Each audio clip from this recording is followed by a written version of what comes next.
The only way to get what you want is to become a human yourself.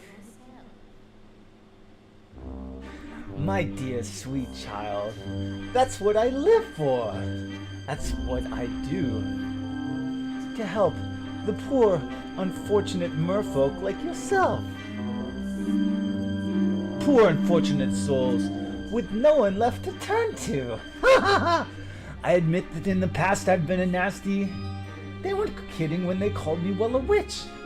But you'll find that nowadays I've mended all my ways, repented, seen the light, and made a switch to this. And I fortunately know a little magic. It's a talent that I always have possessed. And dear lady, please don't laugh. I use it on behalf of the miserable, the lonely, the pathetic. Poor unfortunate souls, in pain, in need. This one longing to be thinner, this one wants to get the girl, and do I help them? Yes, I do. Those poor unfortunate souls, so sad, so true. They come flocking to my cauldron, crying spells, Ursula, please, and do I help them? Yes, I do. Now it's happened once or twice. Someone couldn't pay the price, and I'm afraid I had to rake them across the coals. Yes, I've had an odd complaint, but on the whole I've been a saint. To those poor unfortunate souls.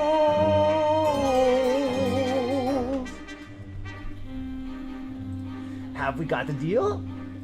If I become a human, I'll never be with my father or sisters again. But you'll have your man. Life's full of tough choices, isn't it? Oh, and there's just one more thing. We haven't discussed the subject of your payment. But I don't have any. I'm not asking much. Just a token, really a trifle. What I want from you is your voice. But without my voice, you'll have your man, your pretty face. And don't underestimate the importance of body language. The men up there don't like a lot of blabber. They think a girl who gossips is a bore. Yet on land it's much preferred for ladies not to say a word. And after all, dear, what is idle babble for? Come on, they're not impressed with conversation. True gentlemen avoid it when they can. But they dote and swoon and fawn on a lady who's withdrawn. If she holds her tongue, who gets her man, come on you. Poor unfortunate soul! Go ahead, make your choice. I'm a very busy woman and I haven't got all day. It won't cost you much. Just your voice. You poor unfortunate soul! It's sad, but true. If you want to cross the bridge, my sweet, you'll have to pay the toll. Take a gulp, take a breath, go ahead, sign the scroll. Flotsam Jetsam, now I've got her, boys. The boss is on a roll. This poor unfortunate soul!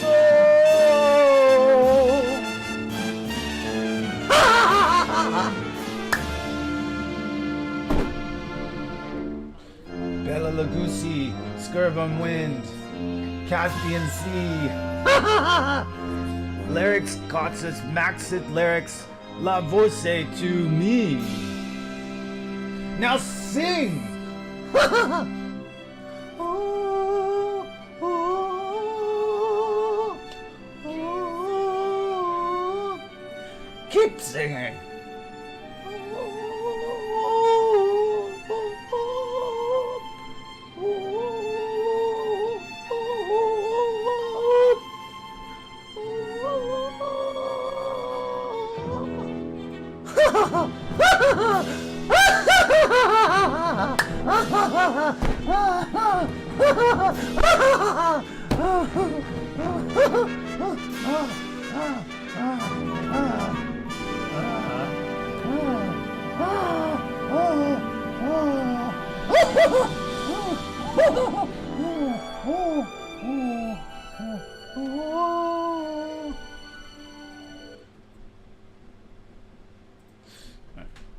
Let's play.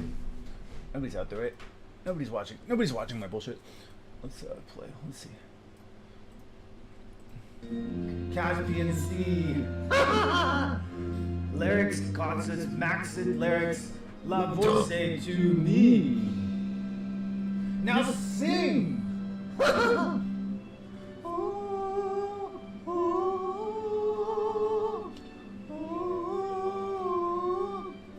Keep singing. Body language. The men up there don't like a lot of blabber.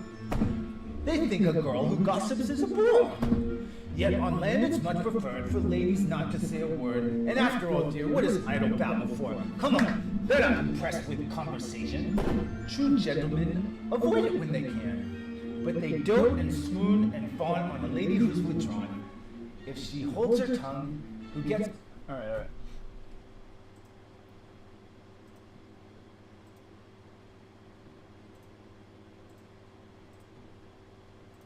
What else do you feel like singing? What do you really feel like singing? Let me tell you.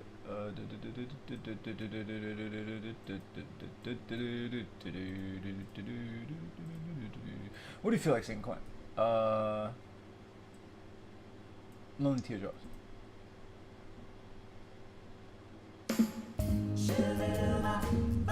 Hey, hey, hey, hey,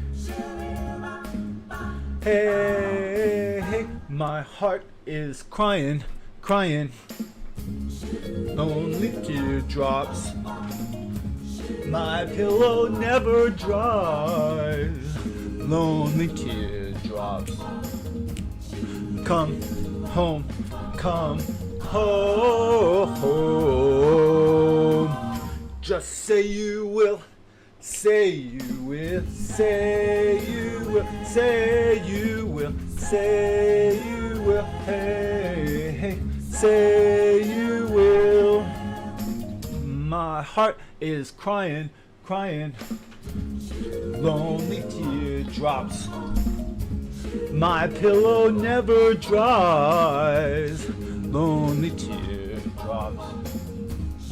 Come home, come home. Just say you will, say you will, say you will, say you will, say you will, hey, hey, say you will. Just give me another chance for our romance. Come on and tell me that one day you'll return. 'Cause every day that you're gone away, my heart does nothing, nothing but burn, crying, lonely teardrops. My pillow never dries, lonely teardrops. Come home, come home. Just say you will, say you will, say you will, say you will, say you will, hey, hey, say you will, say it right now, baby, say you will, say it, say you will, say you will, say you will. Cha-cha-cha-cha. This 60-second trick will change your life.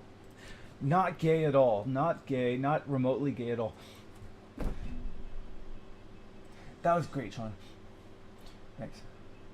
What else do you feel like singing? Let me tell you.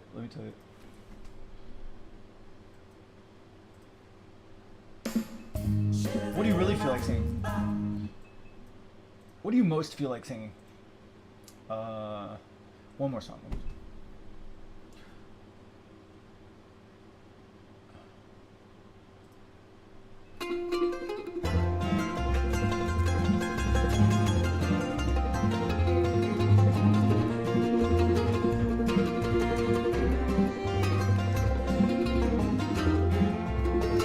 In constant sorrow, all walk through his day. I am a man of constant sorrow. I've seen trouble all my day. I bid farewell to old Kentucky, the place where I was born and raised, the place where he was born and raised.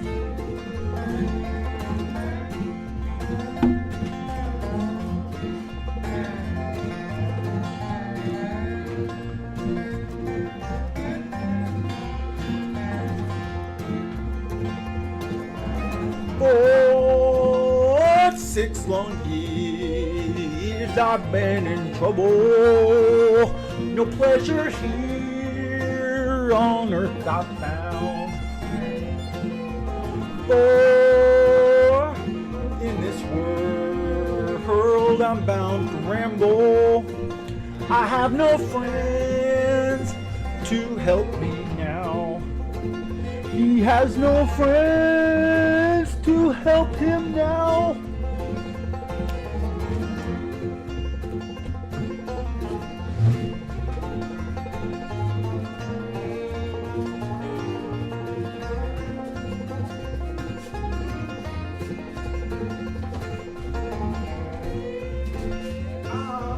Fare thee well, my old true lover. I never expect to see you again.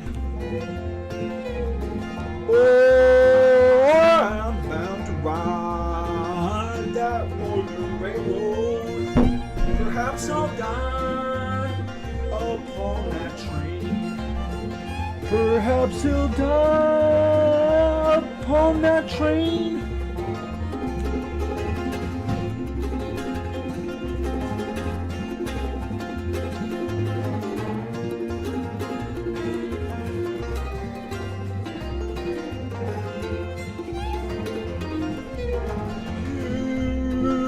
Can bury me in some deep valley for many years where I may lay. Then you may learn to love another while I am sleeping in my grave, while he is sleeping in his grave.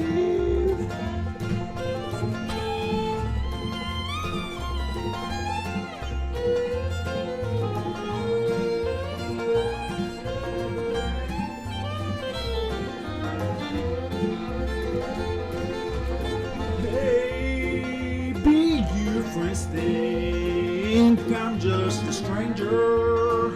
My face you'll never see no more. But there is one promise that is given. I'll meet you on God's golden shore. He'll meet you on God's golden shore. Cha-cha-cha-cha. That was great, Sean. Thanks. Right.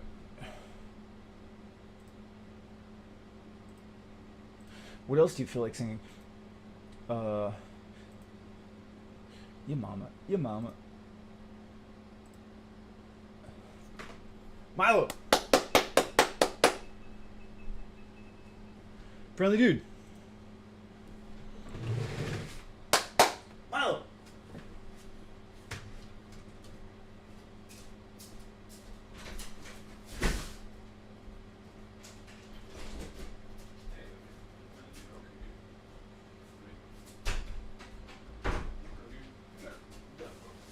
That's what was on the scene. You brother. I'm the brother.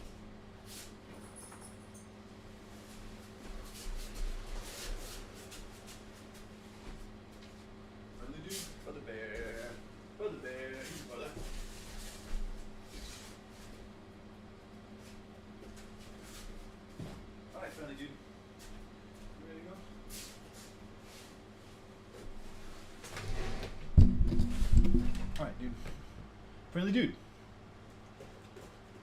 Brother bear. Brother bear. He's a button. Come on, friendly dude.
California bear. That's very funny. Alright, dude. Brother bear. My little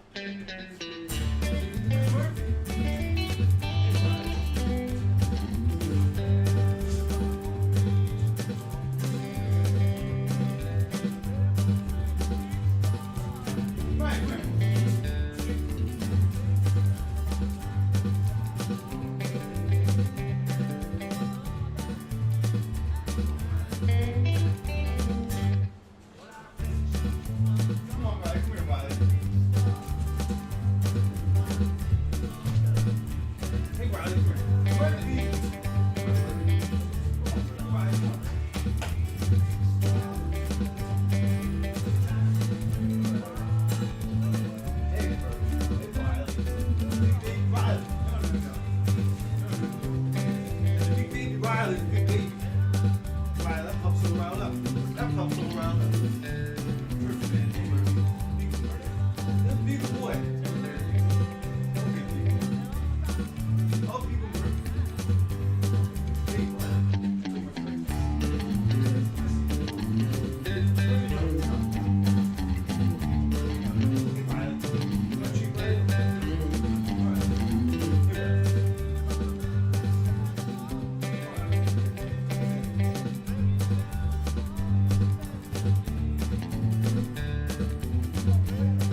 investment opportunity look like?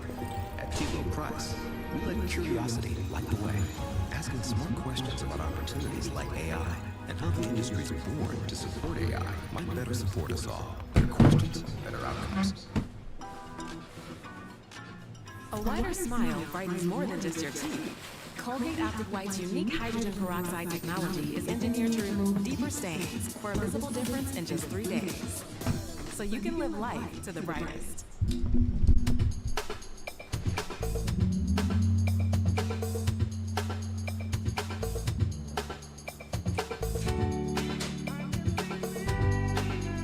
All right, so I'm gonna read my spiel. Nobody should watch this. This is your chance to rant, Sean. You have to. This is your chance to articulate any thoughts that are burning on the back burner of your brain.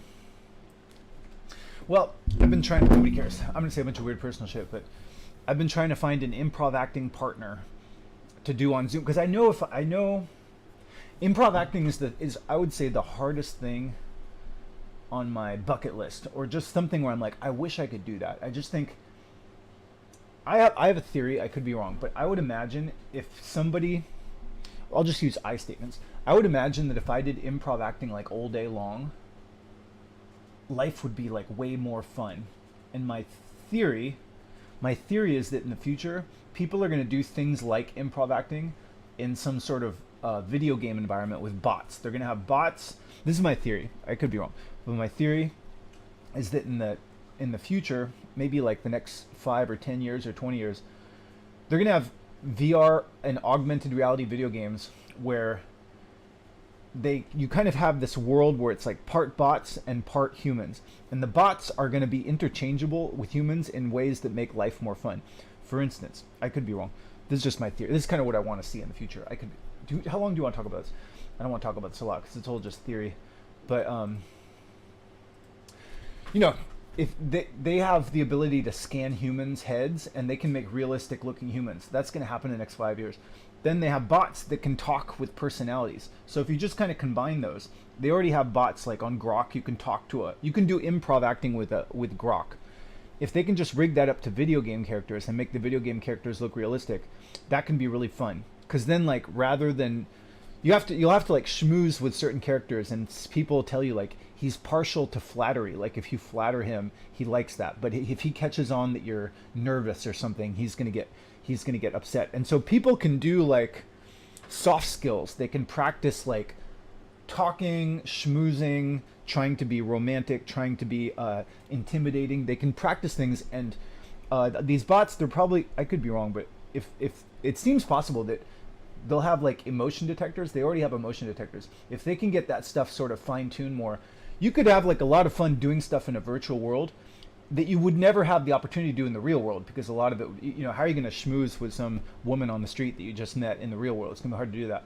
But if you do that with like a virtual princess, if the experience is enough like real life that it sort of feels like real life, and you're doing things with your voice and your body that kind of are real life, you're doing it in your room with your body and your voice, that could be really good for like humanity. And then my theory is that, like, I could be wrong, but my theory is that you could have it be half bots, but then some, like if you're like I'm a very nervous, timid person. I have like issues with like talking to people. I guess a lot of people don't have that. I went on to Omegle, and some people they don't have problems with eye contact or anything like that. But nerdy, timid people like me who have like an issue with eye contact, you could just talk to bots for most of the day, and then you can be like, it's just a bot. It's just a bot. You're just talking to a bot, and you could get over your fear because the visual experience would be the same. But then you could kind of like baby step into real world type shit, because sometimes you think you're talking to a bot, but hey, it wasn't just a bot. It was like a guy in Australia, and so you're like, oh, like I just had a conversation with a person. I thought it was a bot. So you could always, kids or people like me or timid people, they could always kind of wimp out and go back to the bot world, which is fine. You could have like a perfectly good time. You might have more fun just talking with bots all day, but then you could kind of like you could have environments where sometimes there's real people there, and then sometimes you never really know it's a bot. Another cool thing you could do, this is just theory, another cool thing you could do is if you're at a loss for what to say, like let's say I'm an awkward person, I don't know, sometimes I get like nervous and I don't know the right thing to say if I'm having a conversation. the bot could sort of like take over for you at random intervals. Like the bot could say, hey, you're kind of like fumbling for words. Here, I'll take over for you. And then suddenly the virtual conversation that you're having, the bot kind of eloquently says, hey, like, nice to meet you. My name's Sean. I noticed you have a UC Davis shirt. I also went to UC Davis. So then like, if you're worried that like, oh, I don't know if I'm going to know what to say when I have this conversation, the bot can always kind of like be like a safety net. And then the bot can sort of whisper in your ear. This is just theory, but I think it would be cool. Stuff like this would be cool. The bot could sort of whisper into your ear after he takes over for you. So you say, hey, I took over for you for a while. The person doesn't even know. Like the person doesn't even know what was a bot, what wasn't a bot. And he's like, hey, you're a good conversationalist. And you're like, oh yeah, thanks. But then the bot can say, well, next time you could try that. Like you could even watch like a replay of the augmented reality video game and see like, what did the bot do for me that kind of worked better when talking to this other person? Just little things like that. Little things where you sort of have like safety nets and sort of like safe spaces to try real life stuff. And just some kind of blend between like halfway virtual, halfway bot aided, halfway not. And then gradually the bot sort of like, he does stuff for you. He shows you stuff. He can tell you how to do stuff. But then eventually you can kind of do it. The bot says, here, I'll show you how to do this. This stuff, it's not magic. You just say this and you do this with your body. And I think that sort of shit would be really fucking, be really great in the future. But anyway, it might not happen for a long time. But what's the point, Sean? Well, anyway, in the meantime, I'm trying to find an improv acting partner who's like a real life person. Now, when I talk with this person, it's just on Zoom.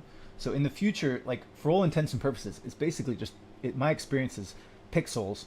And so if it was like a bot, I could totally fumble with that person and be fine. But I have an issue in my head where I go like, oh my God, that's a real person. What if I say something offensive? Like what if I feel on the spot? What if I seem nervous, or what if he's judging me or something?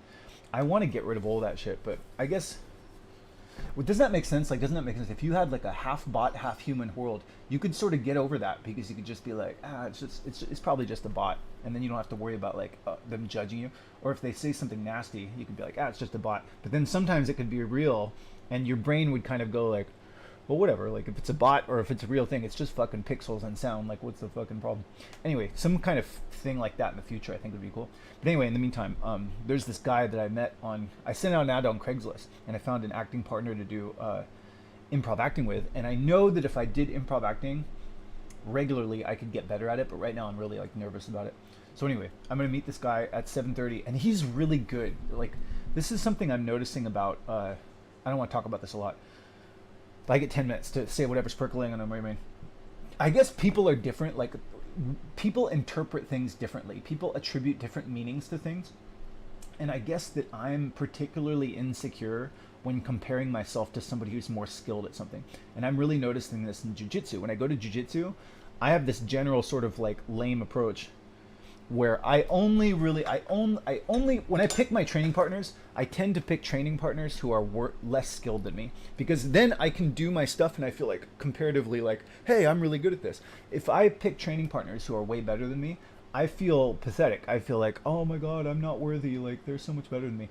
And so I noticed that a lot of people don't have that. Like, a lot of people are more secure, or they interpret competing with a harder person as like stepping up to a challenge. They're not like wimping out. They're like, I'll take on anybody. They consider it a good thing. But in my brain, I always consider it I feel really discouraged if I'm doing something with somebody who's way better than me, because I'm like, oh, I'm so pathetic compared to them. It's interesting to me that a lot of people at my jiu-jitsu gym, they don't have that issue. They're actually, I'd say most people at my jiu-jitsu gym will roll with anybody. They'll roll with a higher belt. They're like, whatever, I don't care. They don't interpret their loss as like devastating. But for me, I'm very fragile. My ego is very fragile, and I go like, I can't do it. So what's the point? Just basically, this guy that I'm trying to do improv with, he seems like really smart and really socially savvy, and just really like young and energetic and just expressive and unafraid. And I'm just like, Jesus, guys, this guy's gonna make me feel really pathetic. And so basically, I want to meet with him, and last time I did improv with him for like 5 minutes, and I have this theory where I'm like, just ratchet it up to don't bite off more than you can chew. Just do like, I did 5 minutes the last time, I'll do 10 minutes today, and then I'll just keep going. And he might get bored with me. He might go like, oh, you seem too shy or something like that. And I just have to work from the level I'm at. Just like if I was rolling with a black belt and I was like a white belt, the black belt people, I might be like, you're too boring, like you're not really skilled enough yet. And so he might reject me. He might reject me and be like, I don't really want to play with you anymore. And I'm like, oh yeah, it's fine.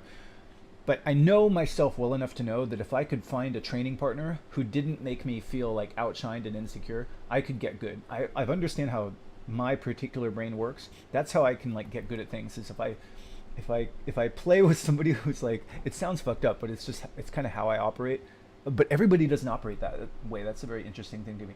But I noticed that in jiu-jitsu, if as long as I can like train with partners who are like a little, who don't outshine me, I can get good because I can feel like, oh, I'm good at this. But there's like infinite levels. What's the point, Sean? I fucking work for jiu-jitsu. I got a gold medal in my jiu-jitsu first jiu-jitsu competition because I only did that approach. I didn't do that thing where it's like, don't be a pussy, Sean. You should be willing to take on anybody. That's what the cool people do. That's cool for like the cool people, but I need like a little cheap strategy. I've learned how I operate, and I can't pretend that I don't have like little nervousness and comparison issues and stuff. And so if I pretend like I shouldn't have that problem, then I'm just gonna quit. And so I know that, I know that if I found a training partner who's a little worse than me and I practice with him all the time, and if he was fine with that, he's like, yeah, I really like playing with you. Like, yeah, I like playing with you too. I could get really good, but I haven't been able to find that yet. But I'll keep putting ads on Craigslist. By the way, if anybody's watching this, if you want to be a improv acting training partner with me, I'll train with you, but it would be preferable if you're not as good. If you're like a little less bad, if you're not as good at improv as me, then I want to work with you. But if you're better than me, I'll work with you for a while, but I'll probably eventually be like, I feel too pathetic. Anyway, it's kind of pathetic, but that's how it is. Anyway, so moving on. So basically, when I'm going to meet with this guy at 7:30. I'm going to accept the worst case scenario, which is he's going to go like, you're too shy. I really don't feel like doing this anymore. I'm like, okay, I understand. But he might say, you're too awkward. That's fine. I accept that. But I'm going to tell him like, I'm kind of a shy person and it's going to take me a while to get used to this.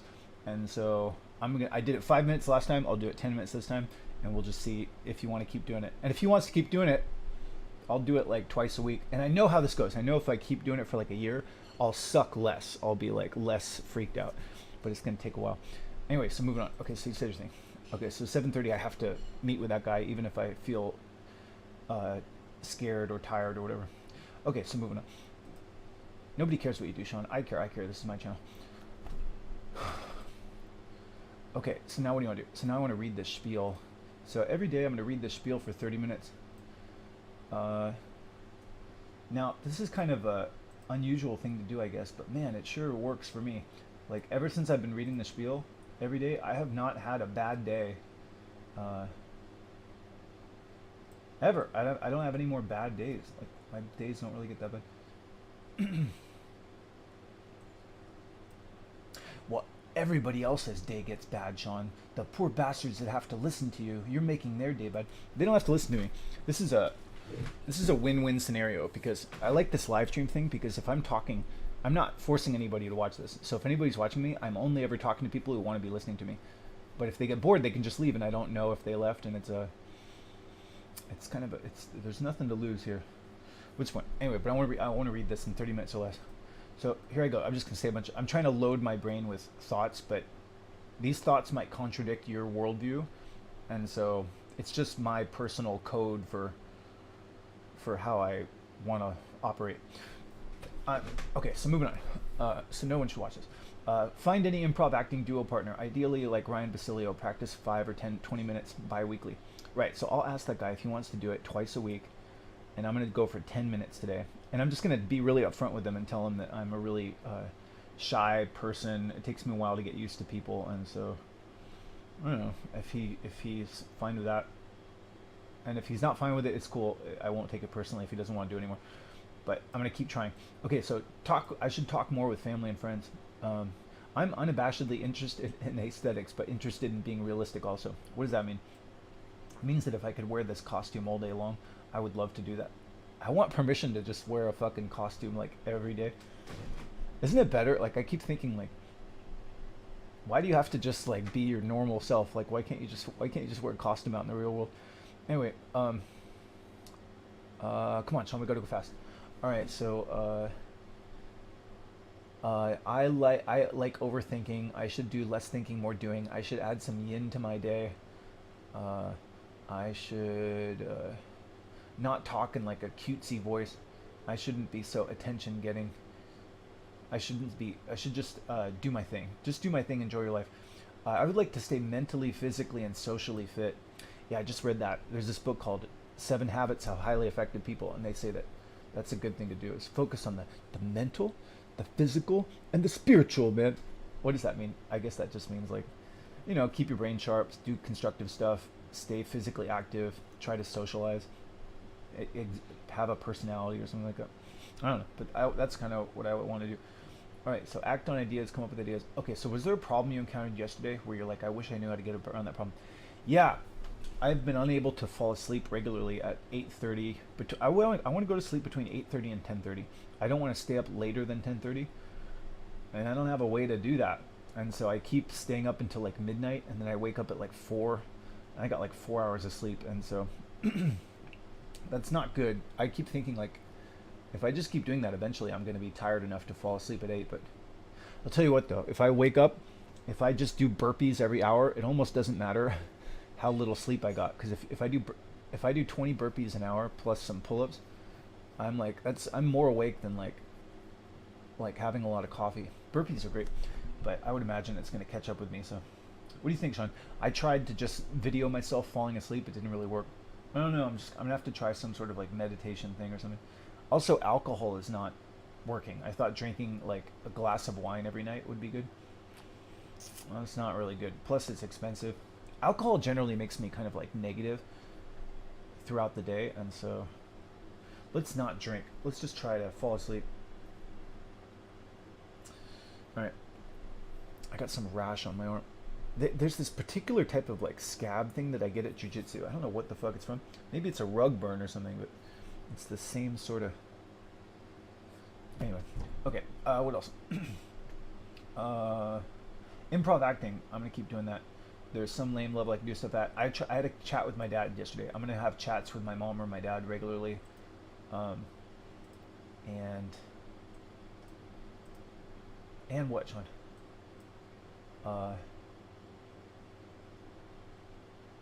Okay, so I'm gonna ask mom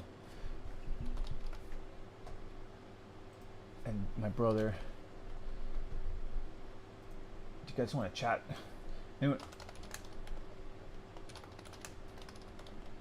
Anyone want to chat Thursday or Friday at 7:30?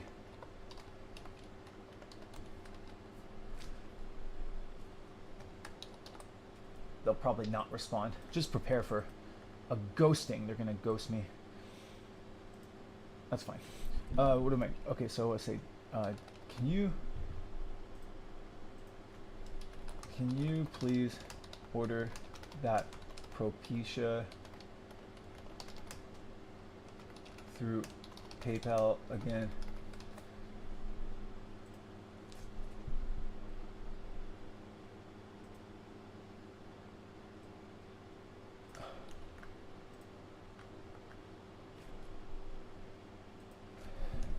His PayPal email is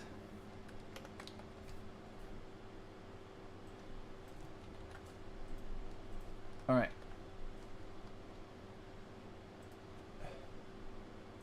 Okay, what else? So what's the new life move today that you want to try? Well, I'm going to try to not drink alcohol, and then when I go to sleep, I'm not going to video myself. I need like no stimulation, so I basically should just lie down in silence and just for like 20 minutes just try to like relax and not think. Yeah, something like that. I mean, I gotta figure that out.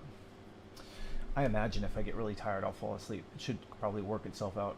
I really like waking up at 4:30 though. It's like a really good productive thing. Yeah. Anyway, okay, so moving on. And I like bragging about it. I like bragging about it on video because then that makes me do it more. Dude, this video thing is great.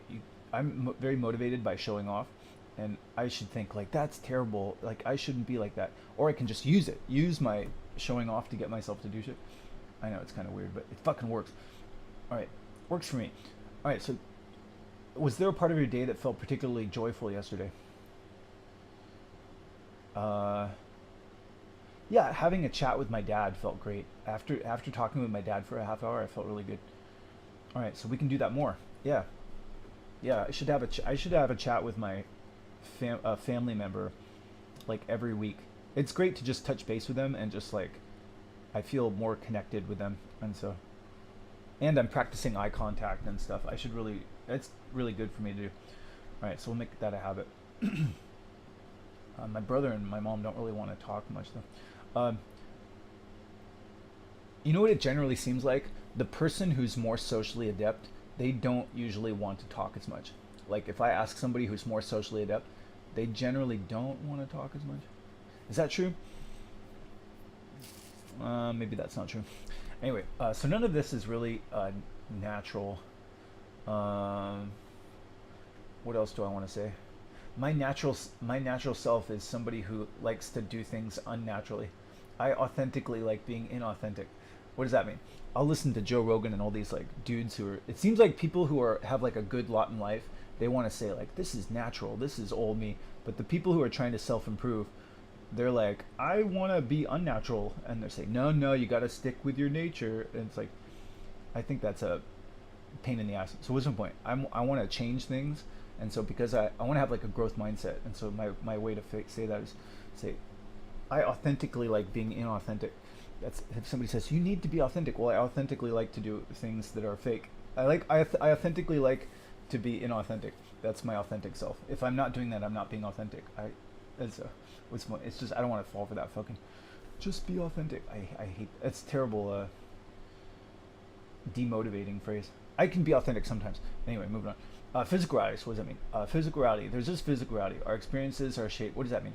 So my one-stop shop for therapy is to daily remind myself that there's just physical reality. There's physical reality and there's the past of physical reality, and my thoughts or anybody else's thoughts or anybody else's words they don't accurately represent physical reality. They don't tell the full story.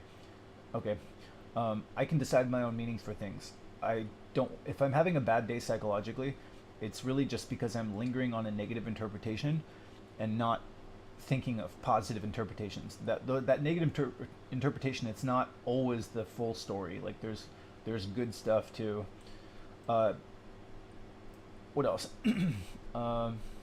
Whatever is or whatever is or is not regardless of what I think or say. So what am I doing with the things that I'm thinking or saying? I don't want to just linger on a negative interpretation. Or if I am, I should know that it's going to pass. I thought of it as good before, I'll think of it as good again later. This stuff I say isn't necessarily the truth. It's just fucking words. It's just thoughts. You or I might think opposite stuff. So there's just... you or I might think opposite stuff at different times. If it works better, that's fine. I hear there's planet Saturn. Whether or not I say there's planet Saturn, it doesn't change if there is or is not planet Saturn. Same thing goes for the soul or God or free will or like a God-given purpose. It's like if I say those are real or not, what my thoughts about that, they're not changing if there is or is not a God or free will.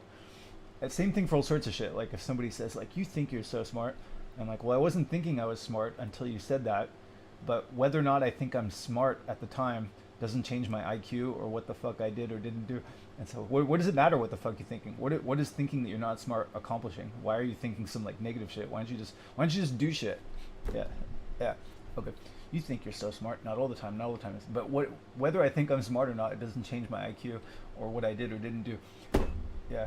Okay, what else? So I just want to think shit that like makes me feel good or do good stuff, and as soon as possible I want to stop thinking some shit that's just making me feel bad about some shit in the past that I can't change or something I can't change. All right, so moving on. So my thoughts aren't just my thoughts, they're other people's thoughts too. So a lot of times I'm listening to some other person, and while I'm listening to that person, their thoughts are my thoughts. And so I don't want to listen to some people regularly whose thoughts are not ones that I regularly want to think. And so, but same thing goes for me too. Like if I can't control my own thoughts, I can relinquish my brain to some podcast, and Joe Rogan will do the thinking for me if he's better at steering his brain away from the rocks. Okay, so what else? No drugs or alcohol. Go straight here. It can be worse. Wake up. Go straight here. I'm just brainwashing myself. Why am I doing it publicly? Because it works. Because it gets rid of loneliness. Because it makes me feel good. It stimulates my brain. Anyway, I don't want to negatively impact some young person, so probably no one's watching this, but just in case you're watching this, I currently don't have a job. I currently don't have a significant other. And I'm 45 years old. And that's usually not good. Most people, they should probably. Jordan Peterson says like you should get a job, you should get a significant other. First you get the money, then you get the power, then you get the women. You know, the world needs people to render services. The world needs people to have babies, and so you go do it. I'm missing out. Just feel sorry for me, but the world is your oyster. You listen to Jordan Peterson. He'll tell you how to be a winner at the game of life. But I think it's good for like a young person if you can find a win-win exchange in the job or girlfriend department. A lot of people say those are the most rewarding things in life. And also like the later half of your life, it's good to like, you know, invest in to nurture another mind before yours expires. And I can tell you as like a 45-year-old person, there's a lot of lonely people in shacks who are demotivated and, you know, just drinking themselves to death. And if they had kids, they'd be like, hey, I got to live for my kids. I got to work hard for my kids. I think that's a good thing to do, obviously. But I'm not gonna fucking do it. Really, I'm not gonna do it because I think that's cool if you can find a win-win exchange in the job or girlfriend department or boyfriend department or whatever. It's good to do, but I think it's good to do before you're 40. After 40, the options for those two things become increasingly terrible. At least in my case, I cannot find a win-win exchange, and I don't want to be forced into a lose-win exchange. Some people are like, beggars can't be choosers. The world needs ditch diggers too. I'm like, well, we have life, liberty, and the pursuit of happiness. I'm not just gonna go exchange my freedom for some stuff that I don't want. And so what's the point? I think if you can do it, fucking have at it. But if you can't do it, then there's a plus side to that. You're free. There's something to enjoy on both sides. If you're single, you get to enjoy your freedom, but you have to fend off loneliness. If you're in a relationship and you have marriage, you have this, you know, a kid that you care about more than yourself. It's beautiful, it's wonderful, but you got to keep that fucking job and your freedom is kind of gone. And so what's the point? Just whatever. There's something to enjoy on both sides, but don't let me dissuade you for whatever you choose to do. I don't care. I just hope you have a good life. If anybody's watching this, whatever you want to do, but I don't want to negatively impact somebody with my. Jordan Peterson says I'm being kind of irresponsible. Jordan Peterson, he's like, don't listen to this jackass. There's been jackasses corrupting the youth, goofing off and having fun for a lot of human history. Pinocchio tries to warn the young people and say, don't listen to that jackass. He's going to be on his own pleasure island and he's going to end up working in the salt mines. And that really does happen. And so I'm probably going to end up working in the salt mines or be homeless or something. Jordan Peterson, he says, grow up, dude, grow up. And I say, what do I get? What do I get for being a grown up? I've tried it before. Nothing I want. What do I get for just doing whatever I want as long as I don't break any laws? I get to do a lot more shit I wouldn't be able to do if I was trying to be a grown-up. I'll take that. But if I was a young person, if I could find a win-win exchange in the job or girlfriend department, I would do that. But at 45, it's like, just don't break any laws, don't go to jail, don't get depressed. Okay, moving on. Okay, so you're chirping, Sean. You think there's some young, impressionable person watching you. There's no evidence that anybody's watching you. Just stick to the facts. Yeah, I want to dismiss any imaginings that there's no evidence for. So there's no evidence that anybody's listening to me, and so I have to remember that I'm always kind of tripping. I'm tripping like a stoner. Also, whatever you want to learn, just for the record, is on ChatGPT, Reddit, YouTube, and Google. And it's good not to guru any one particular person. Any person that you're looking at, they're not like a guru. Also, they're not you, so they might have like some good ideas. But there's a bunch of things that any particular person does that for you is going to be toxic to your life. It's like, dude, this is horrible. It's like, well, whatever. That other guy likes it. And there's a bunch of things that any particular person is just not doing, and you might think, why aren't they doing that? I don't know, they probably should be doing it, but like, I think it's good for people to think for themselves. Okay, so I've said my little thing, no one's watching this. There's just physical reality. What do I know? You're tripping, Sean. What do I know? Yeah, don't trip. What I know for sure is there seems to be physical reality. There seem to be sights and sounds coming into my eyes and ears and turning into thoughts and actions, and there's thoughts running through my head, and I want to manage those a little bit. Like, I want to remember that I can put my own sights and sounds in front of my eyes and ears. I can talk things out. Those words are going to affect what I think. The music, the things that I have on my computer screen, they're going to kind of, they're a lot of my life experience. And I don't want to just be given the one that's there. I want to think about, like, what do I want to think? What do I want to do? I want to kind of, like, get myself to think and do what I want, not exclusively just at the whim of, like, other people's narrative. So the way I can do that is like say, hey Sean, what are you doing today? What are you thinking right now? Do you want to be doing or thinking that stuff? If not, try to like stop doing that shit that you don't want to do, or stop thinking that thing you don't want to think, and ask yourself, what do you want to do? What do you want to think? And try to get yourself doing or thinking that stuff at whatever level you can. If I ever say I can't do it, that's wrong. I can do it slow, I can do it baby steps, I can do it halfway, I can do it taking breaks, I can do it lame, and I can ratchet it up as it goes. But if I'm unwilling to, if I can't stop doing some shit that I don't want to do, and I can't get myself to do what I want, like if I'm drinking or if I'm watching something on TV, I'm like, dude, I don't even want to be watching this. I don't even want to be raiding the fridge. That's a red flag. That means I'm really out of control. totally undisciplined, I'm inebriated, I'm possibly controlled by some other person, I need to like go to sleep, try again tomorrow, and just say like, you know, what do I want to do with my time of my life? That's kind of what I want to do. But I think for younger people, it's probably good to listen to parents and stuff. Anyway, moving on. Actually, I really do think that. Again, I don't want to corrupt some young person. I don't want to let life hijack my brain. I want to assert my will. I don't want to get dominated. No matter what, somebody's going to misinterpret my intentions. No one else really cares what I think or do. I like being skinny and pretty. Fuck that being a man stuff. I don't want to take steroids. I don't want to cut my hair short. Use that bald filter if you ever think cutting your hair is a good idea. Think again. This is a terrible look. Don't ever do that. All right. I should take my glasses off when seen by other people. Barry Gibb is proof that people can transcend their genetics. I want to let my conscience be my guide. I want to turn things into an enjoyable, sustainable grind. I want to make it fun. I don't want to make things unnecessarily awful.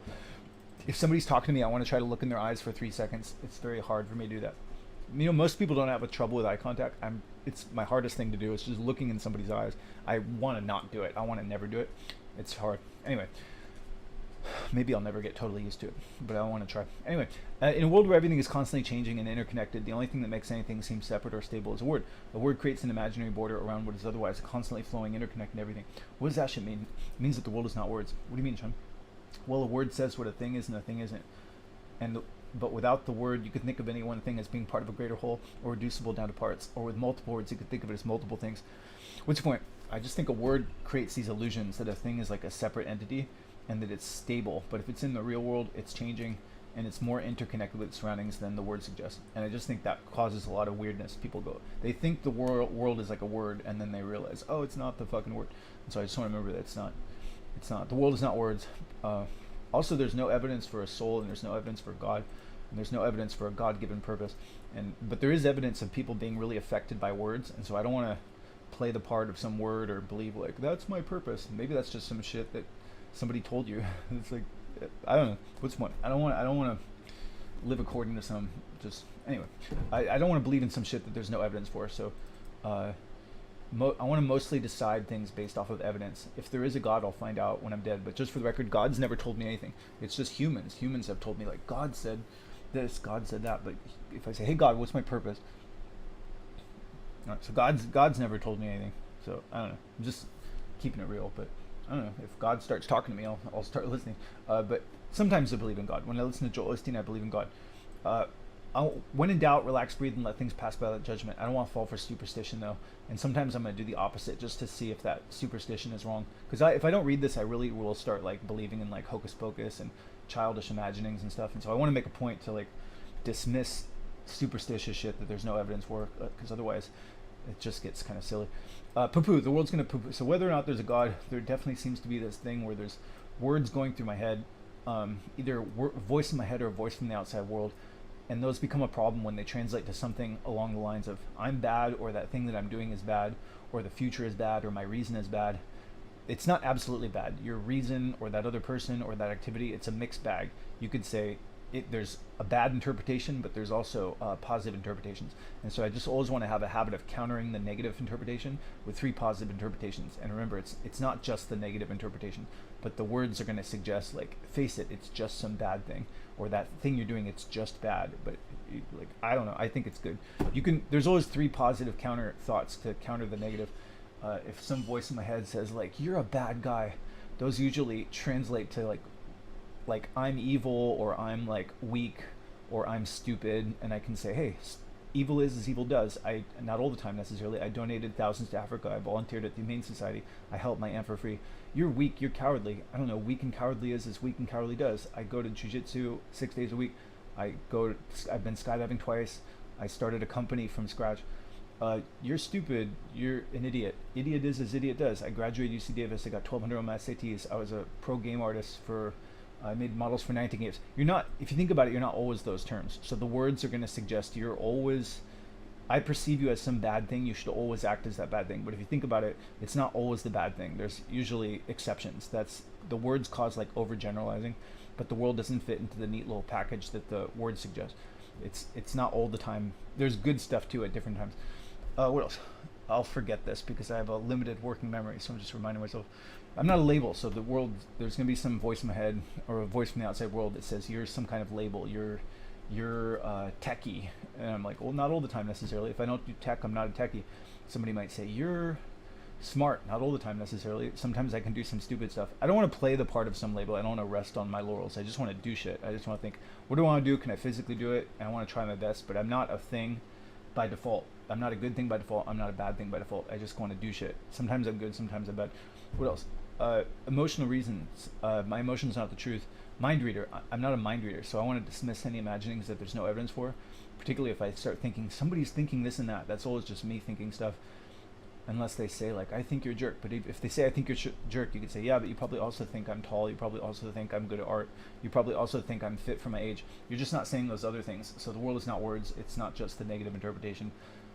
There's 3 positive counter interpretations, but I don't have to fight with them. I just have to remind myself. So there's just a big interconnected, ever-changing everything. Whatever words that are currently in my head, they don't adequately represent all of physical reality. There's always different things to focus on, and there's always positive interpretations that I can summon up to counter the negative ones. Being grateful is a version of that. So I might think like, my life sucks because I'm 45 and I have no girlfriend and I have no job. Yeah, but you forgot the good stuff. You got to summon up the positive interpretations. You have no cancer, you have all your limbs, and you're not starving. Those are like the best things you could have. They're way better than not having a girlfriend or anything like that. So you win already. If you have those things, you win already. The rest is just bonus. Don't get caught in other people's shoulds. Personalization. There's a legitimate perspective that there's no free will. Can you substantiate that? Some top scientists today think that there's no free will based off of current evidence. Is that true? Yes or no?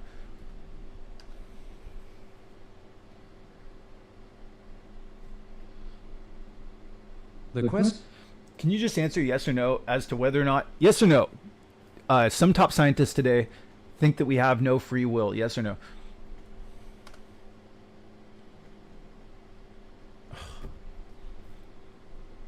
It's accurate to say that some prominent scientists.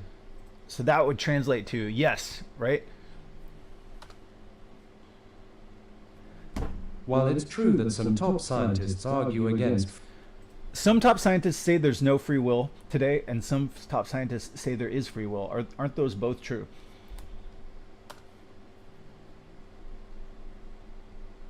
Yes, that is absolutely true. All right, so people think different stuff at different times. So I can think different stuff at different times also. And if you think about it, these people who say this, they didn't always think any of this shit. They weren't born thinking any of this shit. So I just want to think the shit that works. So if I'm thinking about the past and I'm beating myself up, being like, oh, I should have never done that. I have so much regret. I should have done differently. I'll never forgive myself.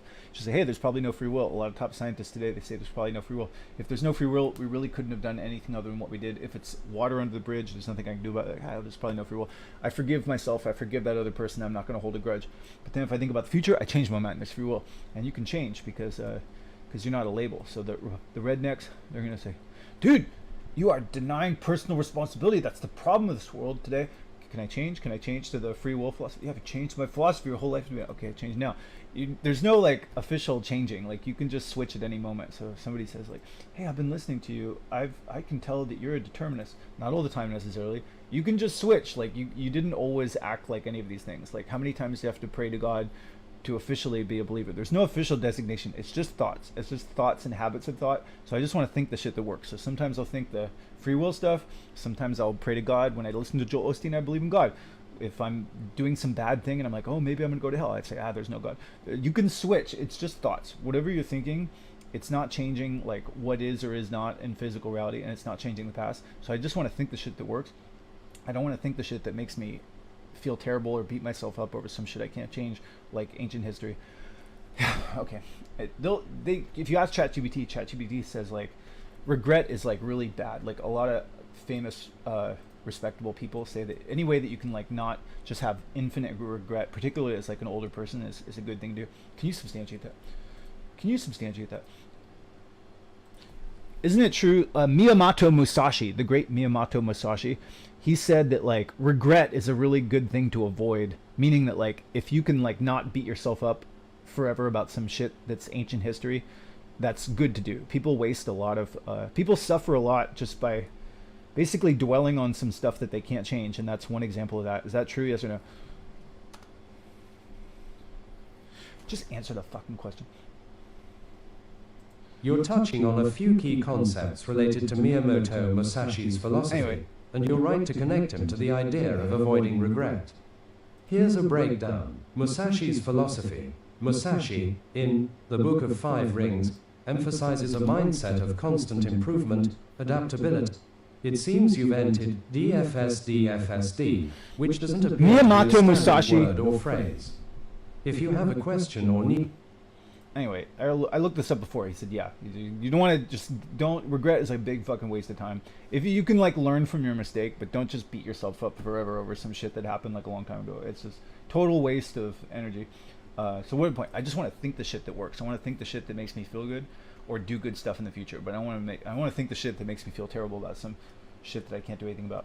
And so I think Elon Musk in the future, he'll invent some thought device, and people are just they're gonna insert the thought that works for that situation. They're gonna think, they're like, I just want to think the shit that makes me feel good and try my best and do good stuff. And then they'll realize like, dude, people are spending like tons of time just like thinking about some shit that just makes them feel terrible, that it's not helping them. Like people are just on Twitter all day being like, dude, the fucking war in Israel, it's so terrible. It's like, dude, what are you tripping out about Israel for? That's not like helping your fucking life. What's the point? Just, I don't want to do that. Okay, so moving on. But I have to catch myself. I have to read the shit, because otherwise I'll start being like, oh, fucking bad. It's fucking some bad stuff that I can't do anything about. All right, moving on. Move on. Okay, so so there's gonna be 3 snubs. I'm gonna get 3 snubs by the end of the day. I'm not gonna dwell on it. I'm just gonna thank you for helping me reach my 3 snubs. Well, there's gonna be assertion of superiority. Somebody's gonna assert superiority. As long as I don't feel relegated to not try what they can do. If I can physically or legally do what they do, I'm gonna try to do what they do if I want to do it. Comparison. There's gonna be some comparison to somebody who's way further along. Just don't compare to them yet. There's infinite levels. You can compare to how you were yesterday. You can compare to like somebody who's worse in that domain. Everybody's my superior in some way, and that I learn from them, and vice versa. That thing that you do is multiple things. One of them can be thought of as bad. Happy acts. Don't try to be perfect. Happy accidents can be good. Switch things up. Don't be a one-trick pony. Change the channel. Battle against chaos. The world's gonna try to disperse my thing. So I got my sandcastle. I got my fitness level. I got my art sculpture. I've got my my painting and drawing and all these different things I'm trying to do. I just assume the world's gonna try to blow them away, like the wind and the rain. They're gonna blow away my sandcastle by default if I leave it alone. And so it's like a snowball. Like you got to keep rolling your snowball, or if you put it down for a while, it's gonna start to melt. And so if you put it down and somebody says, "Ah, you're a quitter," no, remember you're not a label, so you can always get back on the thing. If you keep investing in like any stock for like 10 years, you could be a millionaire, but there's gonna be down days, there's gonna be down weeks, and you're gonna feel tempted to quit. Don't quit. If you cannot quit that thing for like 10 years, you could have the biggest, bestest sandcastle in the world. And why try to make your thing better? I don't know, might as well try to make your thing better. Why? Because better's better than worse. Isn't better than worse? Yeah, well, best bet at making your thing better is continual time and effort invested in your thing, and don't quit. And even if you quit, you can get back on it whenever you're not a quitter. You're not a label. You can always fuck it. You could try again like 1,000 times, as long as you can still physically do it. Okay, Sean, I'll forget the shit if I don't read it regularly. So if you want to win, you should probably go all in on the thing that you're naturally gifted at. If you want to do it like professionally or competitively, but you don't have to do that. If you want to play, you can do different things throughout the day, or maybe when you're older, you can. If you're like a professional serial killer, if you're like naturally talented at serial killing, maybe you should just play golf. Maybe you could have a better life if you just play golf. It'd be better for everybody who's dealing with you if you just play golf. But you know, if you can get a good professional serial killer job, that's fucking have at. The world's your oyster, whatever. So I want to say some negative shit for a second.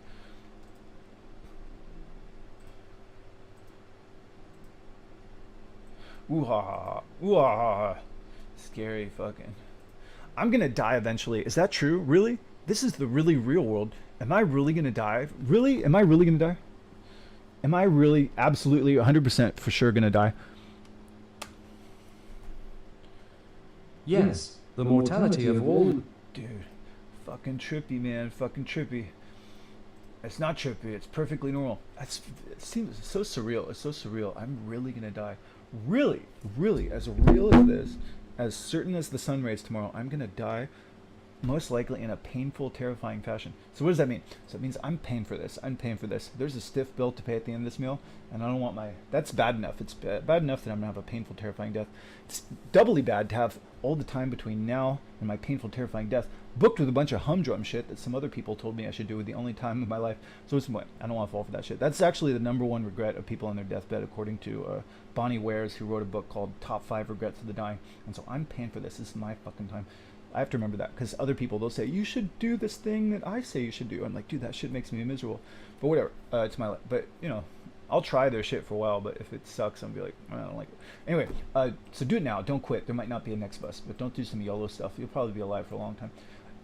Most of life is not me. There's new people born all the time. If I can help somebody with no skin off my back, I'll look for ways to do that. But don't be a fucking sucker. They'll fucking eat you if they can. Can you substantiate that? Dude, the fucking animals, man. The fucking animals in the slaughterhouses. That's fucked up, right? It's fucked up what they do to the animals. They don't even have to do it. If it's unnecessary, man, to like stab like helpless little pigs to death, that shit's fucked up. Like if stronger and smarter beings did that to us, dude, we'd be like big crybabies, right?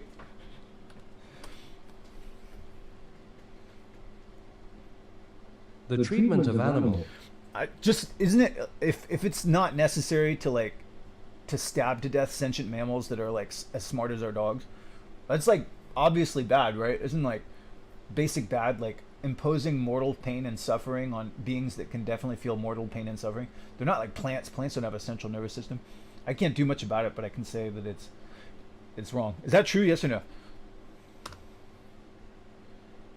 Just tell me the fucking. Can you just answer yes or no to my previous question? Can you answer yes or no to my previous question?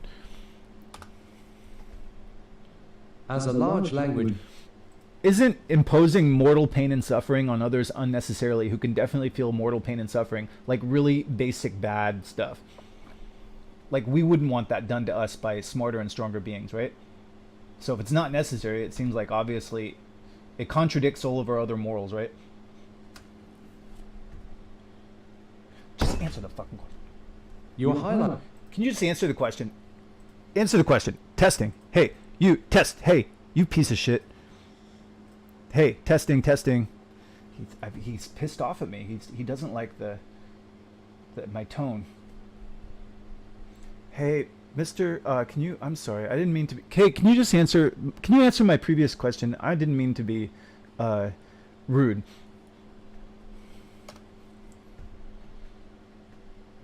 You're asking if inflicting unnecessary pain and suffering on sentient beings is basic bad stuff. If factory farming is unnecessary, isn't it immoral in the sense that, like, you know, do unto others as you'd have others do unto you? They're not like plants. They're like as smart as our dogs. Their DNA is so similar to ours, we can graft their skin onto our skin. Are those true? Yes or no?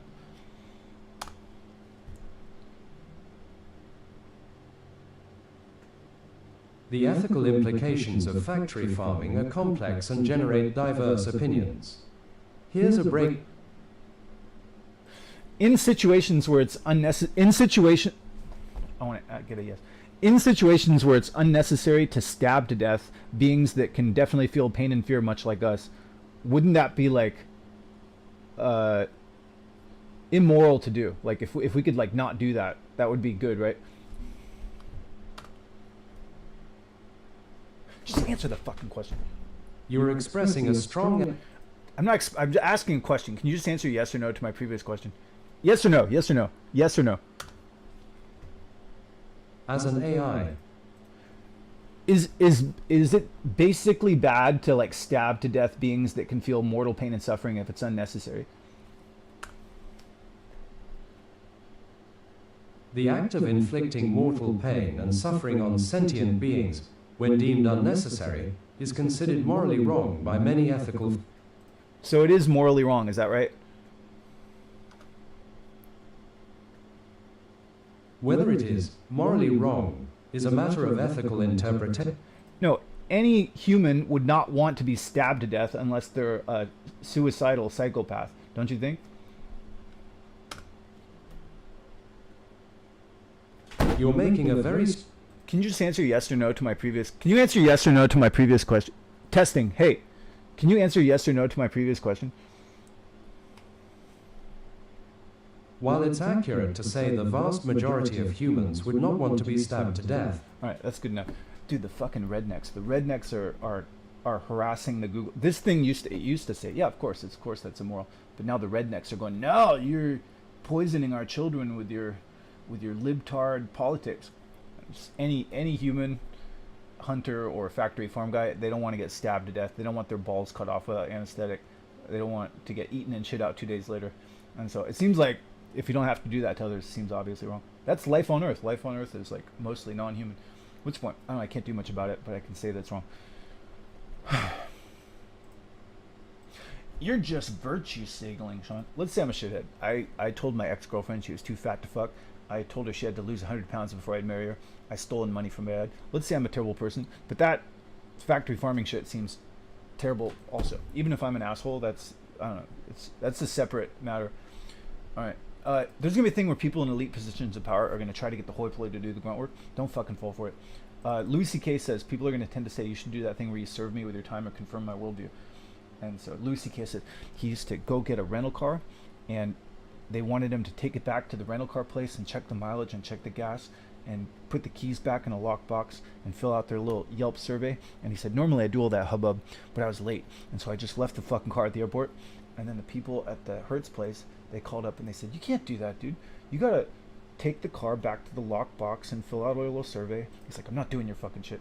And I said, geez, man, you're a terrible person. All right.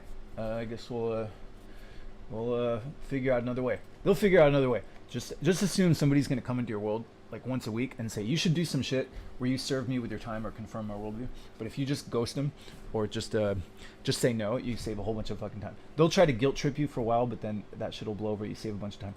All right. If you think life is good, cool, enjoy it. If you think life's a painful, terrifying nightmare, now death is a good thing. It can only get so bad. We can always decide to do what we want with the time we were given and put the bad stuff in the rearview mirror. I don't want to dwell on sex, aging, death, or ex-girlfriends. I don't want to use Tinder until I go to sleep. I don't want to drive over 80 miles an hour or run stop signs because they might have cameras. I don't want to fuck up my knee. And I should give my dad 1 to 5 minutes of patient endurance when he talks to me about some shit that has nothing to do with me. And I don't want to waste my dad's money on some crap. Pray, visualize. Dear God, help me. You self-righteous fuck. God damn it. I'm such a good person. I'm such a... You think you're so good. You don't. I'm not good. I'm not good. I'm a fucking bad person. Dear God, help me to be. Dear God, help me to be happy and healthy and have my dreams come true. God bless anybody watching my live stream and help them to be happy and healthy and have their dreams come true. There, I did that for you. Good things are coming to us in the future. You proud of that? You proud of your libtard communist bullshit? What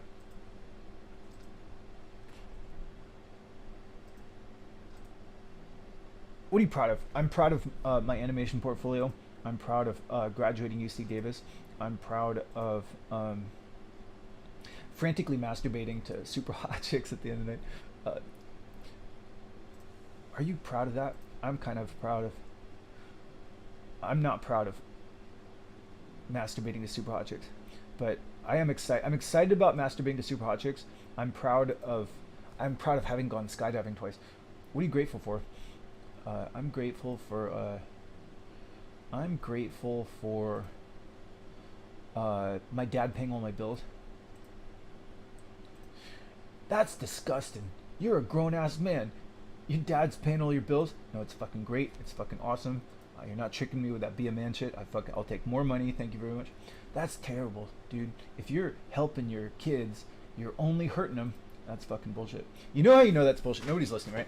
The rednecks, the rednecks sometimes they'll say that shit on like, Fox News or something. They'll say like, dude, if you're helping your kids by helping them and paying all their bills, you're only hurting them, man. You know how you know that's not true?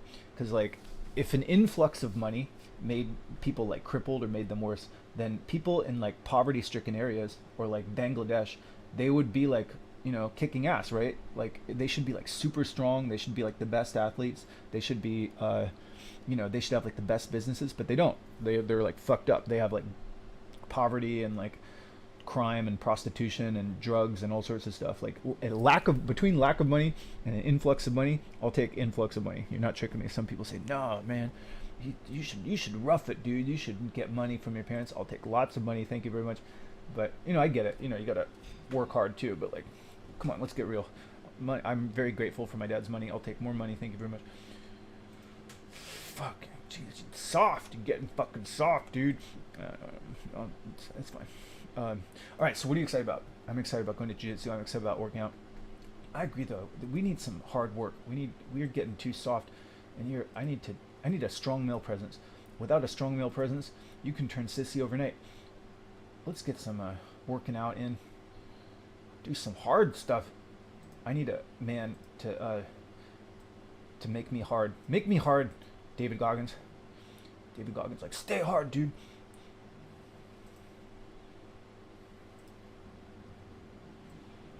Well, life took me somewhere unexpected. I'm unprepared.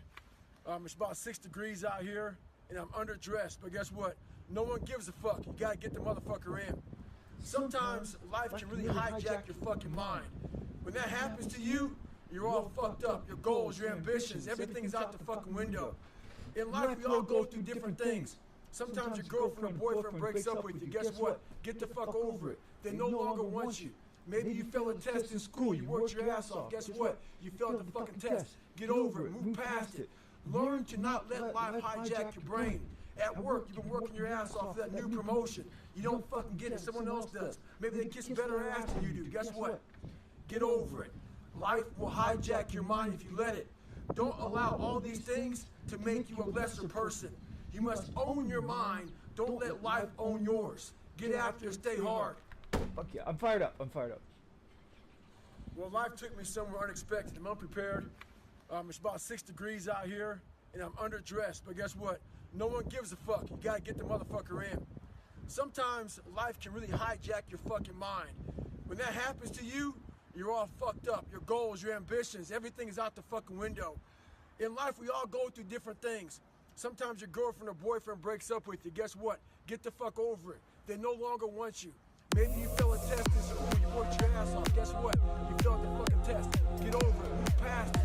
Learn to not let life hijack your brain. At work, you've been working your ass off for that new promotion. You don't fucking get it. Someone else does. Maybe they kiss better ass than you do. Guess what? Get over it. Life will hijack your mind if you let it. Don't allow all these things to make you a lesser person. You must own your mind. Don't let life own yours. Get after it. Stay hard. Well, life took me somewhere unexpected. I'm unprepared. It's about 6 degrees out here, and I'm underdressed. But guess what? No one gives a fuck. You gotta get the motherfucker in. Sometimes life can really hijack your fucking mind. When that happens to you, you're all fucked up. Your goals, your ambitions, everything's out the fucking window. In life, we all go through different things. Sometimes your girlfriend or boyfriend breaks up with you. Guess what? Get the fuck over it. They no longer want you. Maybe you failed a test in school. You worked your ass off. Guess what? You failed the fucking test. Get over it. Move past it. Learn to not let life hijack your brain. At work, you've been working your ass off for that new promotion. You don't fucking get it. Someone else does. Maybe they kiss better ass than you do. Guess what? Get over it. Life will hijack your mind if you let it. Don't allow all these things to make you a lesser person. You must own your mind. Don't let life own yours. Get after it. Stay hard. Well, life took me somewhere unexpected. I'm unprepared. It's about 6 degrees out here, and I'm underdressed. Damn thing about Guess take your what? vitamins, No drink one gives a water, fuck. stay Get healthy, out. work out, get out in the sun. No, the government never says that. When that happens to you, you're all fucked up. Your goals, your ambitions, everything's out the fucking window. In life, we all go through different things. Come on, let's go. Boyfriend breaks up with you. Guess what? Get the fuck over it. They no longer want you. Maybe you failed a test in school. Boom, and we're live, David Goggins. Your book is fucking fantastic, man. This has been my running partner. The audio version of it has been my running partner for the last week. It's fucking amazing, man. Well, I appreciate that. Thank you. Well, you guys are doing something very unusual. The book is great. I've read it, like sat down and read, but the audio book is really interesting. Right. Because you and the gentleman you wrote it with, Yeah, Adam Skolnick. Adam Skolnick, who reads it, then you come on and talk about things in between. So it's more than just the book. Right. It's the book plus. It's the book plus like a podcast. Right.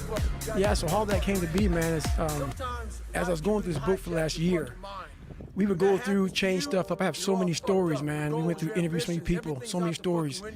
He would come back and read it to me, all my changes. And when he read it, I'm like, man, this guy has a great reading voice. I love his reading voice. And I started getting these different ideas about doing it. Like, you know what? Maybe he can read, and I can do my podcast thing on the side. And he can, like, after each chapter, in between chapters, make it real interactive type of thing. And that's kind of how it came to be, man. In the beginning, I gotta be honest. In the beginning, I was like, who is this motherfucker talking for David Goggins? I was gonna call Dave, like, Dave, can you redo this? Why don't you do it? Why are you? But it works. Right. It really does work.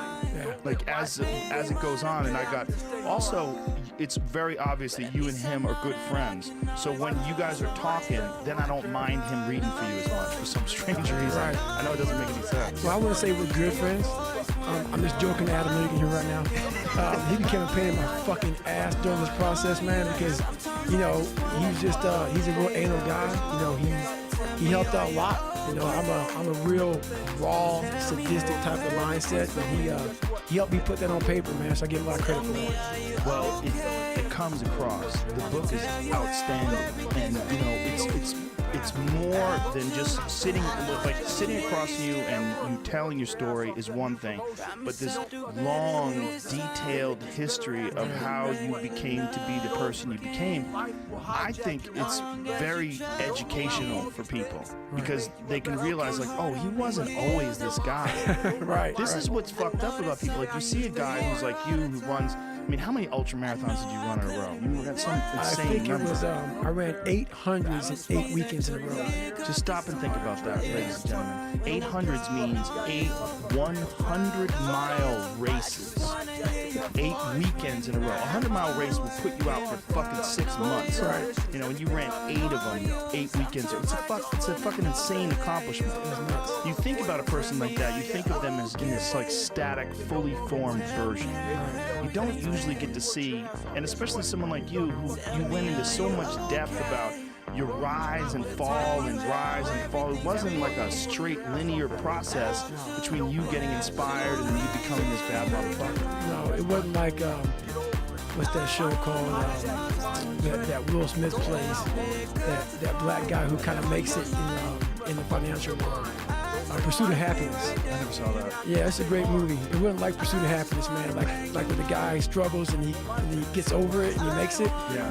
I fell on my ass. I thought I got the top of Mount Everest, and Mount Everest just fucking slide right underneath me, man. I was like, God, dog, I gotta start from scratch again. Scratch became my friend, literally, man. So, you know, that's how you put in the book, man. Just going up, going down, going up. Just the real raw version of how my life was. And it was so in depth to go back through your life with a fine-tooth comb that I almost got embarrassed to even put it out there to people. Yeah. That's what you don't understand, man. Like, even me right now to talk to you, I'm in the car for a fucking hour getting pumped up because I'm a shy, introverted, leave me alone type of guy. Like, I'm still that motherfucker who is 6 years old, you know, at a play who can't say his line because I know I'm going to stutter in front of 5 people. So I walk off the stage. That's still me. So every day I'm fighting that dude. So people think, oh my God, man, you're on a podcast. You look so crazy, so evil. No, I'm trying to be locked into Joe. So my mind isn't veer off saying, let's run out the damn door because people are watching me on the fucking podcast. I want to open this damn door and get the hell out of here, man. So that's the real me. So I'm not sadistic, man. I'm focused on what I have to do to stay locked into the game of life. And that's what I tell people, man. I go there. I go there. That's one of the reasons why this book is so good, is because you're so honest about your vulnerabilities and how you overcome them. And for people that see someone who's a beast, who's done great things, you just assume that they're different than you. But then you hear about your insecurities and your pitfalls and all the things that went wrong with you, and you realize, well, God damn it, those are the same things that go wrong with me. Like, maybe I have that inside of me and I've just never summoned it. Right. And I'll tell you this, I started really realizing that when I started overcoming myself, I started getting around these real alpha males, these hard men. And I always put people way above me when I was growing up. Like, my God, they had to have a lot more than me to get to where they're at. And a lot of them did. But once you get around the best of the best of the best people, you can kind of start breaking them down and realizing, man, you're just as fucked up as me. Like we all have, but all you did was you hit it better. Your upbringing, your mom and dad, your society, the way you were raised, it hit it better than mine. You weren't the only black kid, or there was like 5 in a school. You know, I can't hide. Going through buds, I was the only black kid. You can't hide.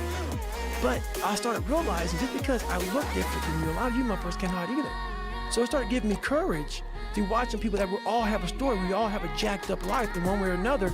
Some of us don't have the guts to talk about it though. And that's where I found the guts to talk about mine. Well, there's purity in physical pursuits, right? Because it doesn't matter what your social status is. It doesn't matter how people perceive you. When it comes down to how long can you stay in that pool, when it comes down to how far can you run, when it comes down to how much can you push yourself past the part where you want to quit, how far can you keep going? There's a purity in that it dissolves social order, all that bullshit, all the what people think about you goes out the window. Who are you right now? Who are you right now? That's a true statement, man. And I look at it as psychological warfare. And that's where I started learning that life is one big psychological warfare that you play on yourself. You play on yourself, man. The most important conversation I ever had is with myself. And the shit I was telling myself was so fucked up, it was so wrong, it was so misguided. And other people start to write that download for you also. And it starts to be what you say to yourself every single day. And I started creating a whole nother warfare, a whole nother battle started coming. I was like, oh, hang on a second. You have these tools.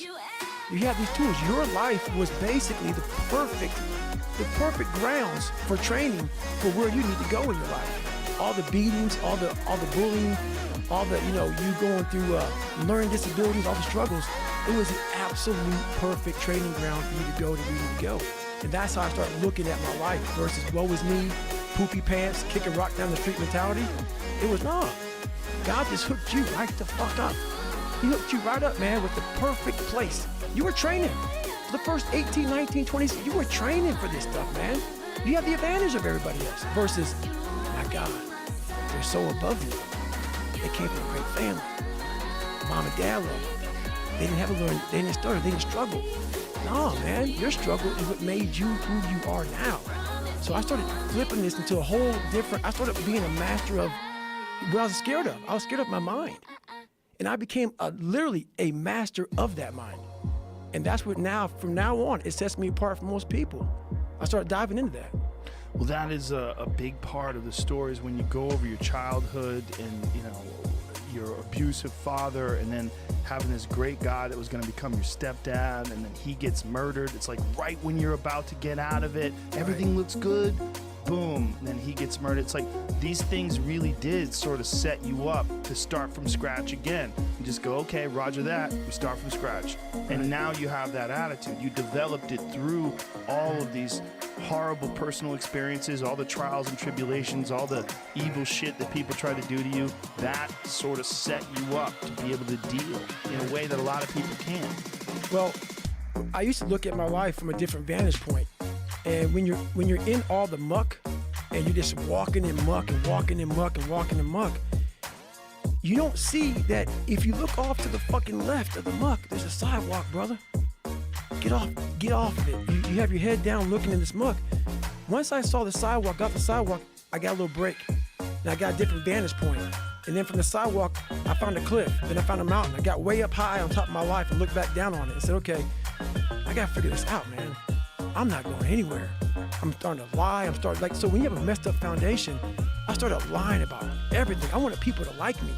I wanted to be accepted in some society of life, some social society. And I said, man, this isn't the right way.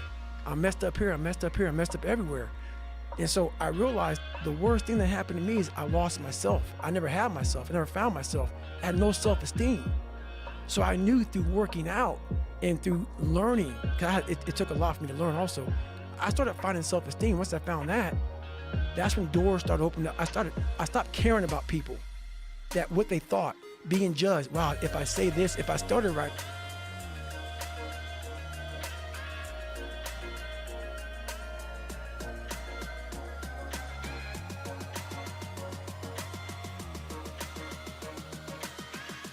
damn thing about take your vitamins, drink water, Work stay out, healthy, work eat out, good. get out in the sun. No, planned it out. They're not. Police departments. In Gunfight with Cops Dies is the right title, not Hispanic man gunned down by cops. Like, they're literally trying to incite anger and violence. They know that You read that and you say, Hispanic man shot by cops. Like, these motherfuckers, they're murderers. They won't stop. And they leave out this picture of this man with a gun, pointing it.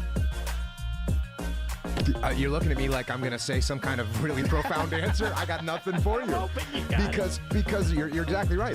What is it? What do they set up that headline for? It's to outrage people. Yes. Anyone that actually opens it up and reads it would actually probably say something like, sounds like the cops did a good job on that one and killed a bad guy before he blew up a gas station and it killed a bunch of innocent people. But that's obviously not that. I mean, think if you tried to write a headline the other way of how these heroic cops face man with gun, eliminate him before he can cause terror in this neighborhood. That would be a nice headline to read. But you're not going to see it. You're not going to see that. Not today. Because it's not going to drive enough people crazy. Today, if your wife tweets, "All lives matter," you can get fired. It doesn't even have to be you anymore. Yeah. All lives matter. Just imagine a time where saying all lives matter is so controversial that you could get fired. Didn't that happen to a soccer player or something? Yes, a soccer player's wife tweeted something like that. Yeah. The guy who runs the Kings, or the guy who's the commentator for the Kings, they fired him. You know, and then this is, a lot of it is this, right? So people are feeling a certain way, and they're not feeling, like this girl that wrote All Lives Matter. Do you think that was her clandestine way of showing that she's all about white pride? You know what I mean? No. She was thinking, hey, everyone matters. She's probably having some nice thoughts, you know? But then all of a sudden, no, this chick is evil, right, for doing this. And I think there's a lot of that. I think there's a lot of people that, I think most people are pretty sane. I think most people are pretty reasonable. I think, you know, anybody looking at the George Floyd case, like, yeah, that's completely wrong. That's disgusting. It's horrible. It's heinous to watch. I haven't heard anyone say anything other than that. So how are we just getting so completely divided on this whole thing and start attacking people, start attacking each other just over absolutely everything? That's a good point, because this is literally a case where no one is saying there's nothing wrong with what that cop did. No one. No one. Zero people. Zero people. But yet everybody's still at each other's throats. Zero people have stuck up for that guy in any way, shape, or form. Even law enforcement. No law enforcement people saying, you gotta understand, this is how you control a man. You gotta lean on his neck for about 8 minutes, 45 seconds, 46 seconds. No one's saying that. And unfortunately, you know what they're saying? They're saying, defund the police. Yeah. They're saying no more chokeholds, right? Which I think it's crazy. Is crazy. Yeah. If you want to get someone to be under control and you can't choke them, you know what you have to do? You have to hit them in the head with a baton. Yeah. 7 times. And you got to risk giving them brain damage, permanently injuring them. If people know what they're doing, I mean, obviously, if people know what they're doing, they'll put a chokehold.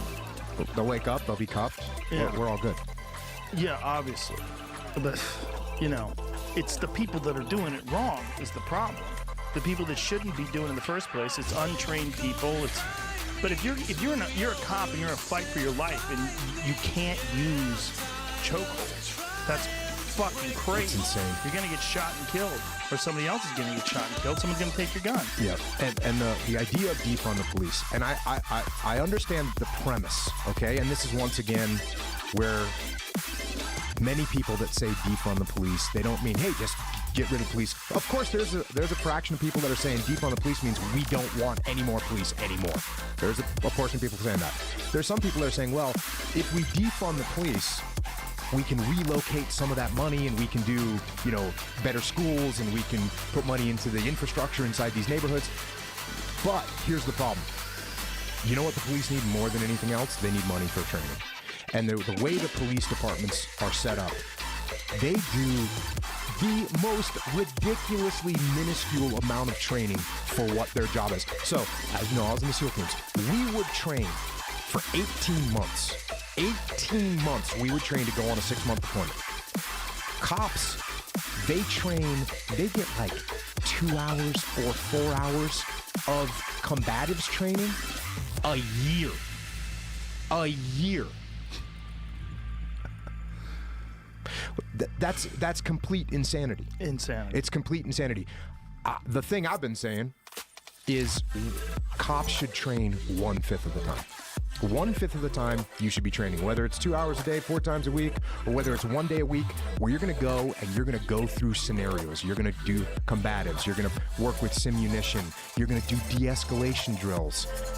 Because it's really hard. I mean, being a cop I think, is the hardest job in the world. And by the way, they're not going to have to worry about defunding the police because no one's going to want to be a cop anymore. Who is going to be fired up to be a cop right now? Who's going to think, you know what? When I grow up, I want to be hated by by a massive portion of the country.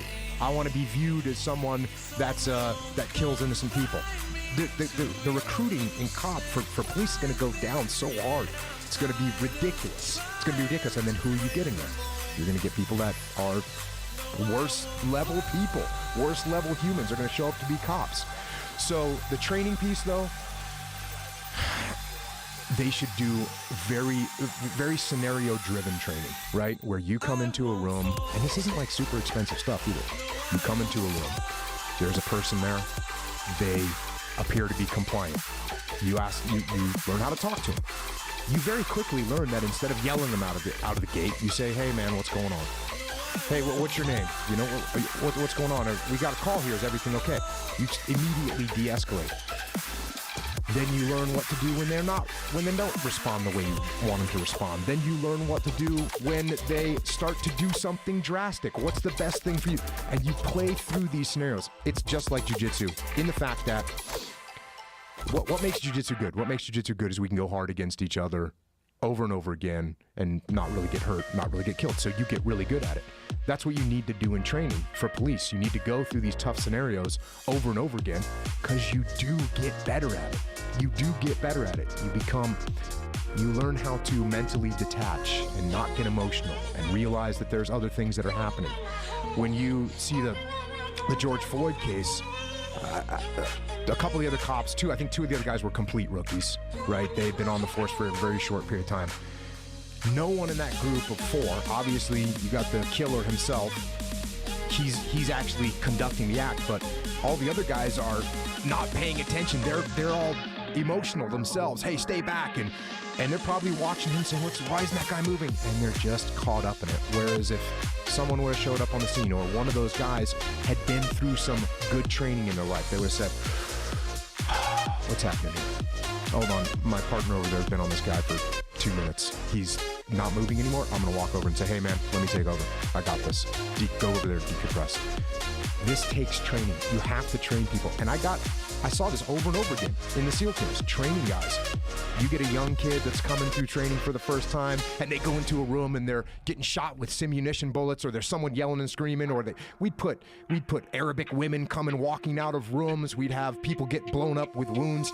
We would do this to them over and over again, so they realize, okay, I just got to relax. I got to take a step back. I got to detach from this situation so I can process what's happening and I can make a good decision. Because, as I said earlier, no one is making a good decision when they're panicked, when they're freaked out, when they're scared. As a jiu-jitsu guy, when someone puts hands on you, you're not actually scared, right? You're like, oh, okay, I know what to do here. If you don't know jiu-jitsu, if you've never had someone grab you before, or you haven't had someone grab you in 17 months or 14 months, no one's laid hands on you because you got a badge and a gun. So people, when you tell them to do something, 95% of the time, they go, okay, yeah, I don't want to get in trouble. But then somebody grabs you. You're instantly, your emotions are spiked, your adrenaline spiked, and the only way to overcome that is through consistent training that happens on a regular basis. You can't just train somebody one time. It's like ring rust. You can't just train somebody one time and, oh, now I don't need to train anymore. No, you need to do continuous training. So that fact right there, if we want to help the police through these situations, we need to invest more money into them. We need to get them better training. We need to pull them out of the field to train and pull them out of the field to decompress. Because you ever done a ride-along? No. Like whether you're doing a ride-along, whether you're going into any situation where you're thinking you could be killed, and even if it's just a remote chance, but you're doing that all the time, and you're seeing on the news, you hear this, your buddy got shot, your buddy got whatever, this other guy got, take his gun taken away. Like, that stuff happens. That stuff happens. People get killed. I mean, I think there's been 31 cops killed this year. 31 cops killed this year. And a lot of those, that's not including, like a car accident or COVID. There's been a bunch died of COVID, but just people that have been engaged with bad guys and they got killed. So you're a cop. When another cop gets killed, you're thinking that could be you. So that's your mindset, and that mindset builds, and you're working 10-hour days, and you're working 12-hour days, and there's no training, and there's no breaks. Where do you end up, right? Where do you end up? You end up being a little bit paranoid. You end up being a little bit angry. What happens when you get in a fight with your wife? It's like all these things, you add them together. It's a freaking hard job. And from like an entire systemic way of training and recruiting and keeping police ready to do their job, whatever that job entails. Because let's face it, most of the time that job entails, most of the time it entails, hey, I'm about to go have a bad relationship with another human being. That's what's about to happen, right? Whether I'm pulling you over, whether I've been called to your house because you were yelling and screaming and people heard your wife screaming or whatever. That's what's happening. I'm showing up in a bad relationship. You don't like me and I already don't like you. That's where we start. So we got to train people for that. We also got to train them for all the times that they go in to help people, save people. They're the first people on the scene at car accidents. People are bleeding out. We got to train them for that. And then they have to also be trained for, hey, this is a bad guy this is the guy that you just talked about at a gas station with a weapon that wants to kill a bunch of people. You got to be prepared for that whole spectrum as a police officer. And yet we send them to a 3-month-long police academy, and then we send them out in the street, and that's what they do, day in, day out, day in, day out. It seems to me that they need to be vetted too, much better than they are now, just like the SEALs. Like, you can't get through buds unless you are a superior human being. You have to be able to tolerate a bunch of shit that most people are going to fall apart during.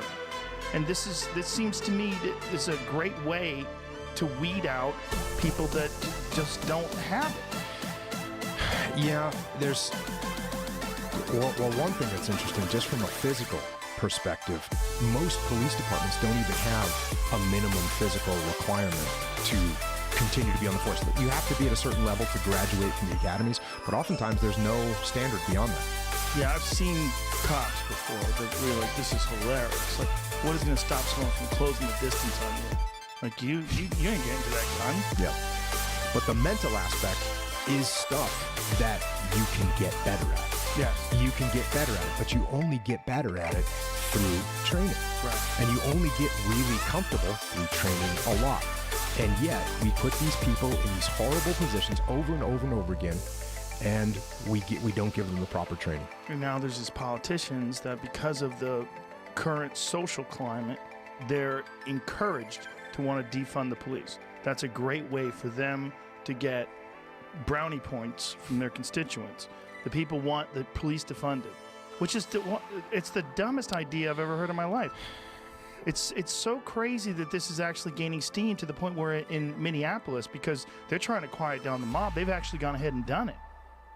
What the fuck is Minneapolis going to look like in a year from now? It's going to look like Mad Max. I mean, it's going to be crazy. Yeah, it's going to be crazy. It's going to be, criminals will go there to commit crimes.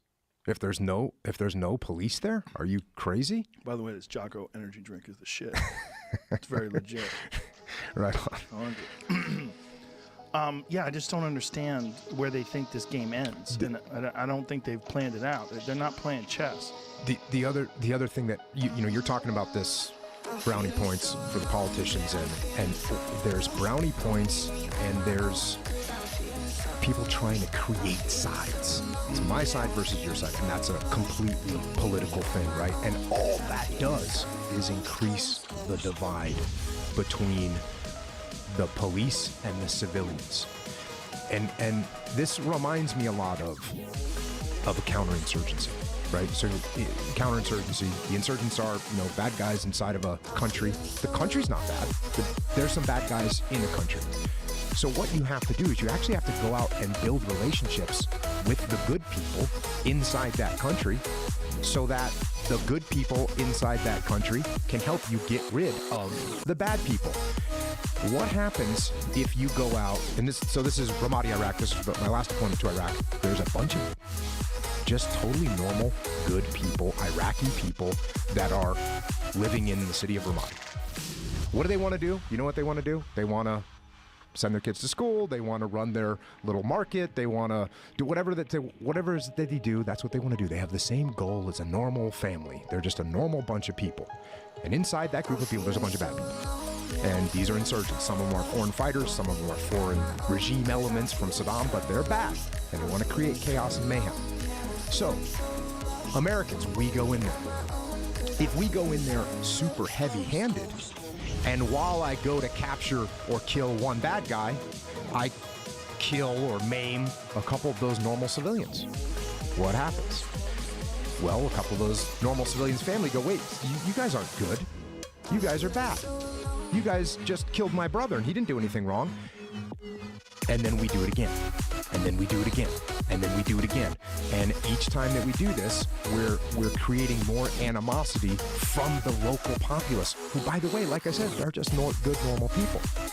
So what we had to do is really focus on going out and building relationships with the local populace. How do we do that? And one of the things, this happened after I left, but you remember the surge that took place and they sent a bunch more troops over there? Part of the reason that they sent that surge and part of the reason that that was allowed to happen was because the Battle of Ramadi, where I fought, went very well. And since it went well, people said, well, maybe we can pull this off. So they sent more troops. And one of the directives that General Petraeus gave is he said there can be no more drive-by counterinsurgency. And what he meant by that was when you go to a neighborhood, you can't just drive through the neighborhood in your Humvee, in your bulletproof Humvee with your windows up, drive through, show of force, and then leave. That doesn't work. What you have to do is stop your vehicles. You have to get out. You have to talk to the local populace. You have to ask them what's going on. You have to ask them if they need anything. You have to build relationships with the local populace, the good local populace that just wants those insurgents out of there. And that's what I don't see happening. And the more we increase this divide between the police and the civilians, the worse that's going to get. And so the police have to start doing a better job of outreach of, hey, you know, I asked you if you did a ride-along. They should be offering ride-alongs all the time to the local kids, 17-year-old kids, 15-year-old kids. Hey, come and see what my job is like. Come and help me out. That 15-year-old kid, he knows who the bad actors are. He knows who the good kids are. You know, bring that kid along on a ride-along. Let him see what it looks like from your angle. Get out, meet the parents, meet the families. We're failing to build relationships between the police and the civilians, and that causes that causes these problems. I think you're 100% correct, but I don't hear anybody repeating what you're saying. That's what's terrifying to me. I think everything you're saying is logical. It makes sense. It comes from experience. I don't hear anybody saying this. Yeah, and I think maybe it's because people just don't recognize what's happening because they're too in it, right? They're too in it. They're wrapped up in it, and that's another part. You know, I talked about recruiting. Who are you recruiting? Recruit those kids. Recruit those kids, but you have to build a relationship with them before you can before anyone's going to go into the police. And look, I think it's the LA Police Department. If you look at the LA Police Department compared to the racial makeup of LA, they're pretty equivalent, and they're pretty equivalent on purpose. They do that for a reason. So you got to get that. You got to continue to build those relationships so that we talk to one another. You know, we actually communicate with each other. Because anytime, you know, I'm allowed to sit over here in my area and you're sitting over there in your area, we're building animosity. We build that kind of animosity between each other, and now the littlest thing. I mean, there was a woman that was killed in Minneapolis like 2-3 years ago. Do you remember this one? Yes. Female, yes. like a yoga instructor. Called the police. The police called the police to report a disturbance. The police showed up, and there's no video, no footage. She gets killed by the cops. It's insane that these things happen.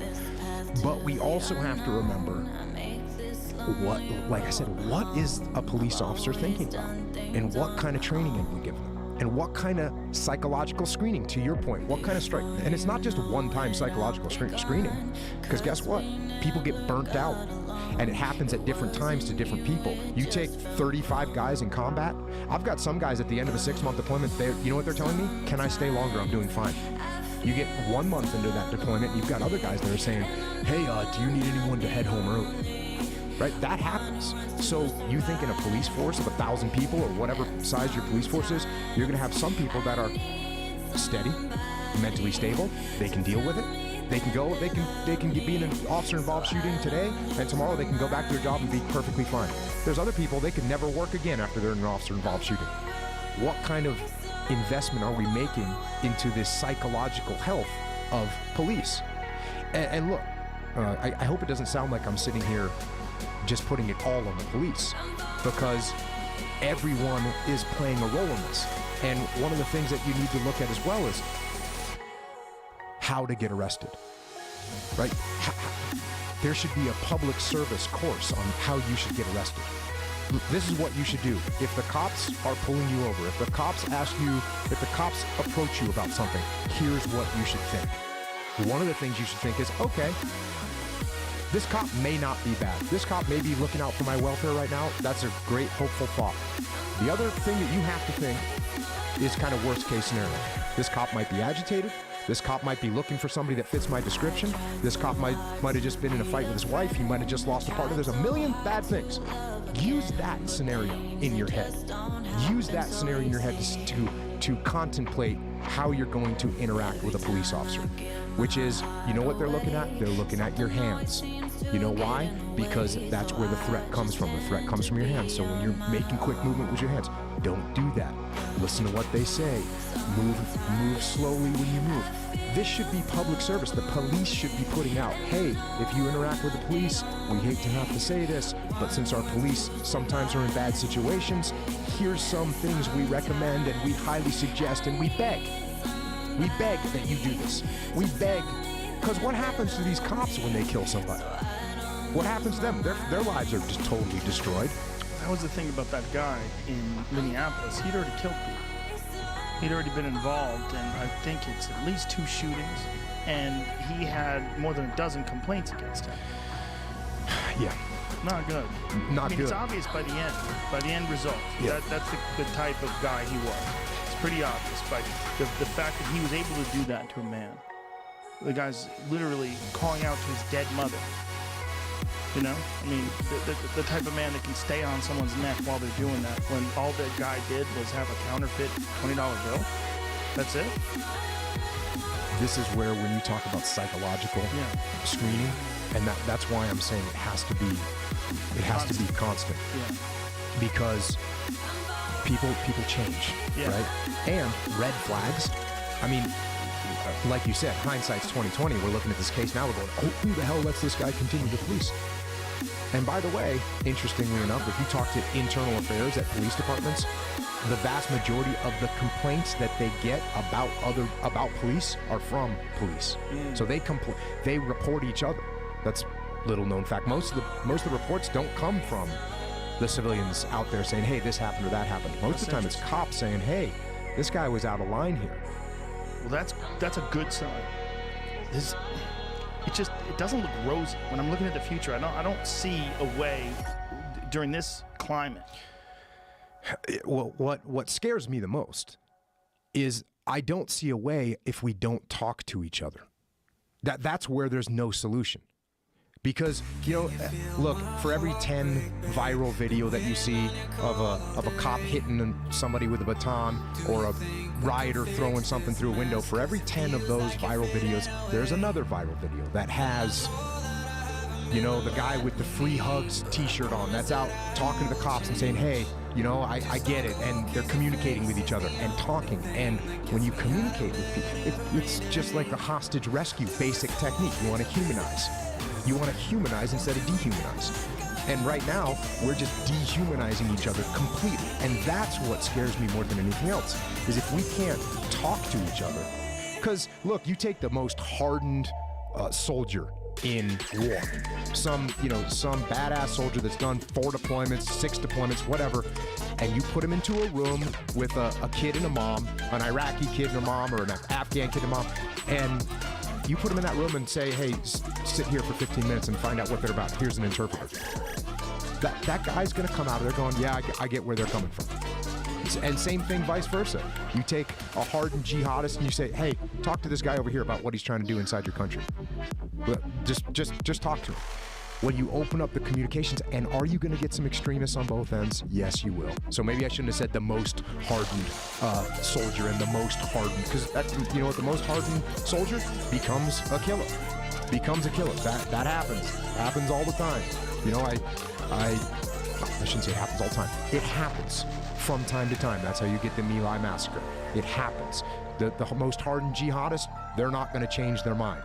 They're not going to come to any rose-colored view of America. But barring those total extremes, you've got people. You've got other human beings. And if you can get them to talk to each other, they can find consensus, they can find common ground. But if they're not talking to each other, then we don't make any progress. And to your whole kind of point about what's happening right now, there's less and less communication between people, open communication. Because if you talk to someone and they say, the cops did this, this, and this, and you say, oh, okay, explain to me what happened, tell me what went down. And then you say, hey, let me tell you what it's like for a cop, being a cop, when he sees that, when he sees something going on. You know how many domestic violence cases happen and the person shows up and they're getting assaulted by both parties?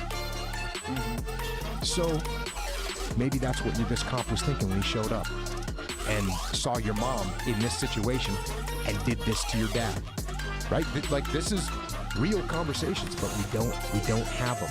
And not only we don't have them, it seems like there's forces that are actively trying to prevent us from talking to each other, from sitting down at a table and saying, hey man, tell me what's going on. What forces? Who wants the country to be divided? It's the people that you're talking about earlier. That how do they score points?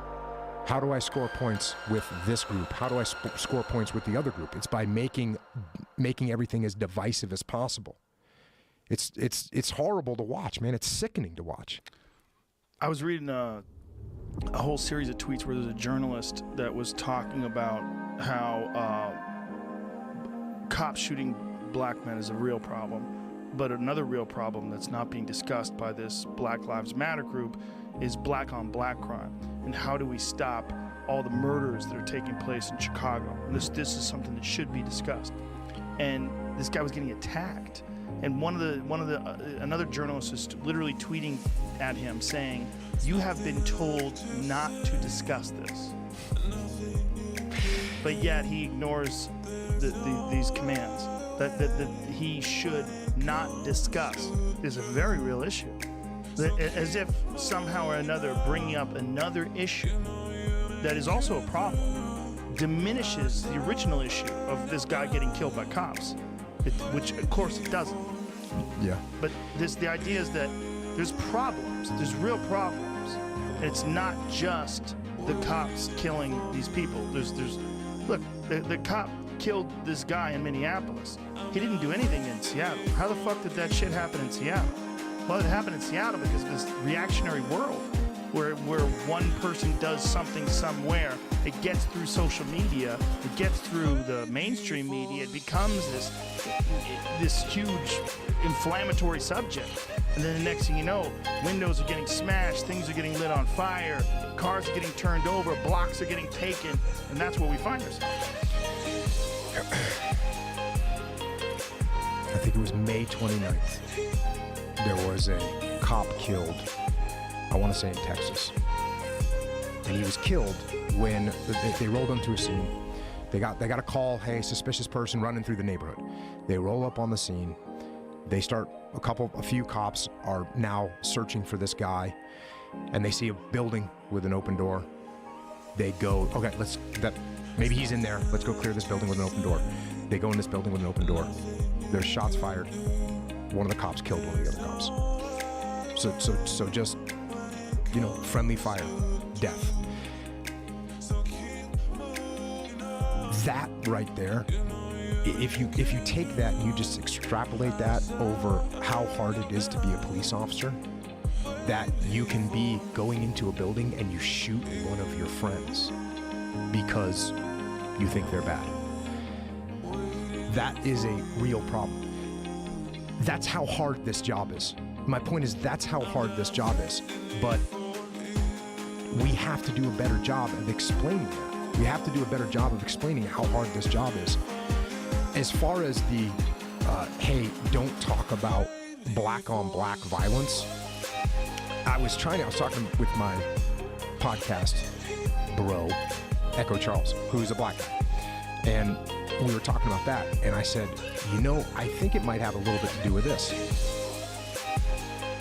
If you're watching UFC, and there's two guys that are fighting, and the round ends, like just at the end of the round, all of a sudden the referee comes in and like punches one of the just Muay Thai kicks a guy in the head and knocks him out.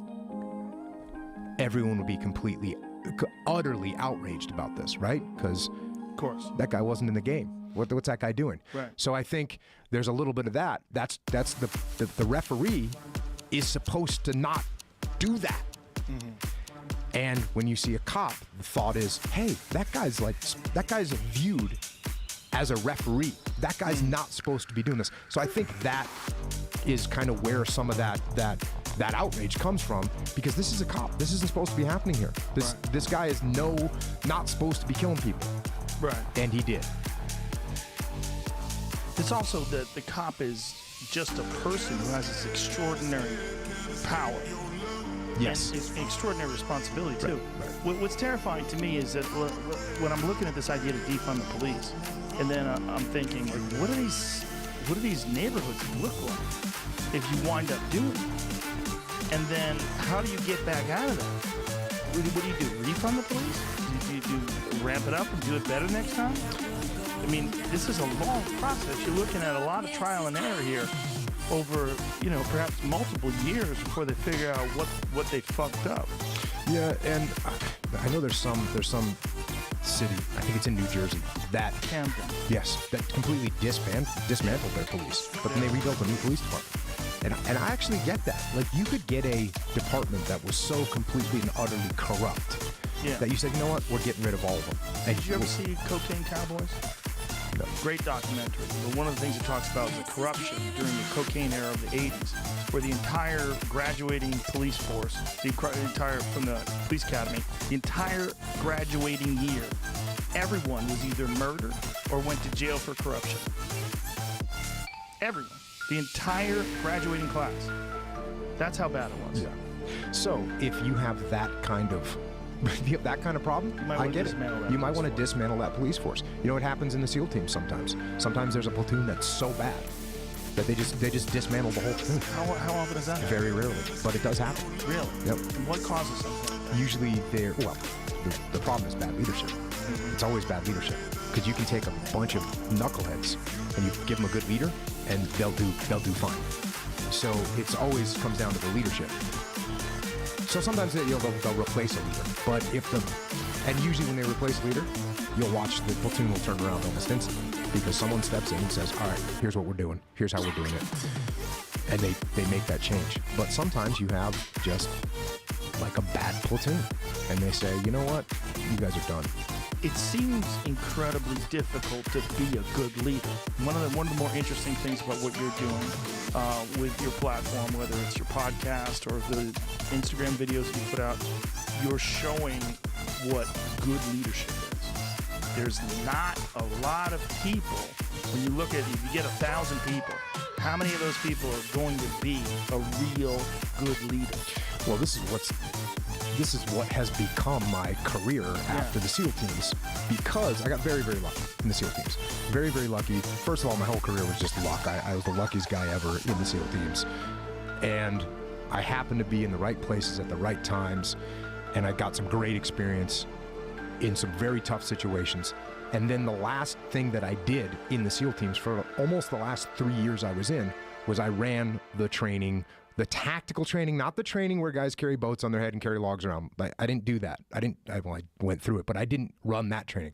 I ran the training where everything I was talking about, you're running scenarios, you're putting people in bad situations, you're using simunition, you're doing all these things. So I got to see over and over again leaders get put into pressure situations and how their leaders responded and how the team responds to that leader and what these different things wash out, how they wash out. And what's interesting is, and what I really realized when I was in that position, is that their leadership is a skill and you can get better at it. Now, just like fighting, just like jiu-jitsu, there's certain people that have a natural propensity to be good at it. You got some, let's say someone's really strong, right?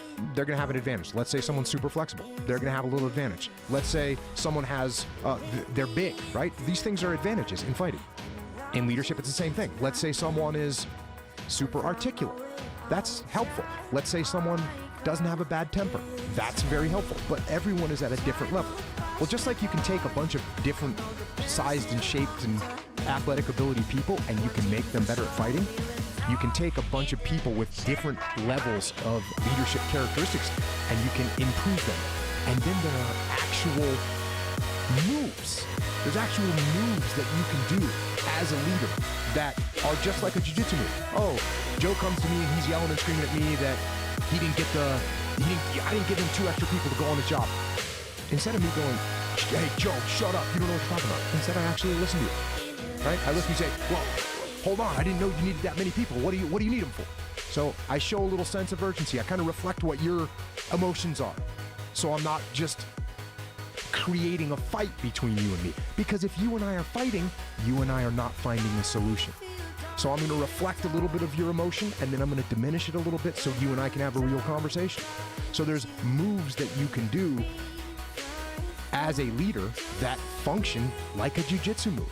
And they're very, very powerful, and the more of them you learn, the better off you'll be. And you need to practice them. You won't be good at them out of the gate. It's going to take some, just like if I showed you an arm lock and you've never done jiu-jitsu before, you're not going to be able to just get on the mat and do it to somebody. You're going to have to try it a couple times. You're going to have to learn the little nuances to the move. So there are ways that leaders can get better. And yes, there's absolutely natural leadership qualities that make people just a natural, better leader. But even those people can improve. So your question of, out of 1,000 people, how many really good leaders there are, well, you have to ask, okay, you just talking about how many people are just naturally born great leaders. Your suspicion is correct. It's not a huge amount. But how many of those leaders can you improve exponentially in their ability to lead? And that's what the company Echelon Front, that's what we do all the time, is we go and work with companies, we work with leaders. That is exactly what we do. And we take companies we work with companies that have 150,000 employees, and we start getting everyone, all the leaders aligned, and getting the frontline troops understanding where the leadership is and what they're thinking, and so you can become a much, much better leader over time. Now, how much of this do we see in the civilian sector? How much even more directly, how much of this do we see in the political world? The answer is an unbelievably small amount. I mean, it's a ridiculously small amount. Yeah. It's a ridiculously small amount. Why is that? I bet there's a lot of reasons. First of all, who at this point in the world thinks that sounds like a great job, right? Hey, I'm going to go get attacked from all sides. I'm going to have my personal life picked apart. I'm going to get, I'm going to work really hard and really I'm going to have a pay cap on how much money I make. There's all kinds of reasons why becoming a politician doesn't look like the best job for most people that would look and say, hey, would I rather be the CEO of a company and make a ton of money and create a huge product and leave a big impact and influence thousands of people that work at my company in a positive way? Or would I rather go and get ridiculed and get broke down and have to try and get my job again in 4 years or 2 years or whatever the case may be? That's a tough job too. And a lot of people say, I'm not going to, why would I jump into that game? Well, I know, I say that. Why would I jump into that game? Why would I want to go and be a politician right now? Right? It's crazy. Like for me to want to go into the political world, there would have to be complete and utter chaos in America. I mean, way beyond where we're at right now. Have you thought about this? Yeah. I mean, I'm telling you what I think. Because people ask me, oh, you should do this, you should do that. I say, you know, we're not at a point where we need this. We might be about 4 days away from We it. could be. I think the answer, you know, let's get Dwayne The Rock Johnson. I agree with you. He's the guy that could really, I think, unify people, and I think he would have to run as an independent, and I recommend he does it right now. Right now. He should be like, yeah, you know what? I'm in. I think he would win. I think he would win. I really think he would win as an independent. He's obviously a smart guy. He's super articulate. He listens. You can tell that he listens. I mean, when you see him interact with people, he's very genuine how he interacts. He's built businesses, right? He's built big, really productive businesses that are doing great. I think he'd be great. He's got a fantastic work ethic. He got a fantastic work ethic that he came up from nothing, right? He had $7 in his pocket. We all know the story. And he has more bucks in his pocket than that now. So, and most important, I think he's just a popular guy. You know, he would get up and when the country's going through hard times, you know, I was talking to a friend on the way up here, and they were saying, hey, you know, people want leadership, and they're looking for it, and they're not hearing it. And a lot of times people don't even recognize the fact that they don't have leadership. You don't even recognize it. It's a leadership vacuum. So they don't even know what they should be thinking. Let me give you an example. Let's take a SEAL platoon. SEAL platoon raids a house. There's some explosions. There's some gunfire. And no one's really sure where it's coming from. And no one's really sure what to do. Now that individual, a lot of the individuals in that platoon are just kind of holding on security. They're not really sure what to do. And they're not really even recognizing that there's a leadership vacuum. But then someone comes in, the leader, the platoon chief, the platoon commander comes in and goes, everyone get to the roof right now. And everyone goes, oh, cool, now we know what to do. So, same thing happening in America right now. There's no kind of voice saying, hey, everyone, this is what I just saw on this video. This is what I just saw. This was a heinous crime. This obviously, we have some deep-rooted problems that we need to fix. Here's the way I'm going to move forward, addressing these problems, getting to the bottom of them, and here's how long the timeline is going to be. And by the way, my ears are open, and you know where I'm coming right now? I'll be in Minneapolis tomorrow afternoon. That's, you know, like, oh, we got a problem like that. If we have a problem like that, I am going on the ground. I will be there. I'll be there. I'm the president. So I'll be there in, 2 hours? I'll be there on the ground. I'm going to find out what's going on. I'm going to meet with people. We're going to talk.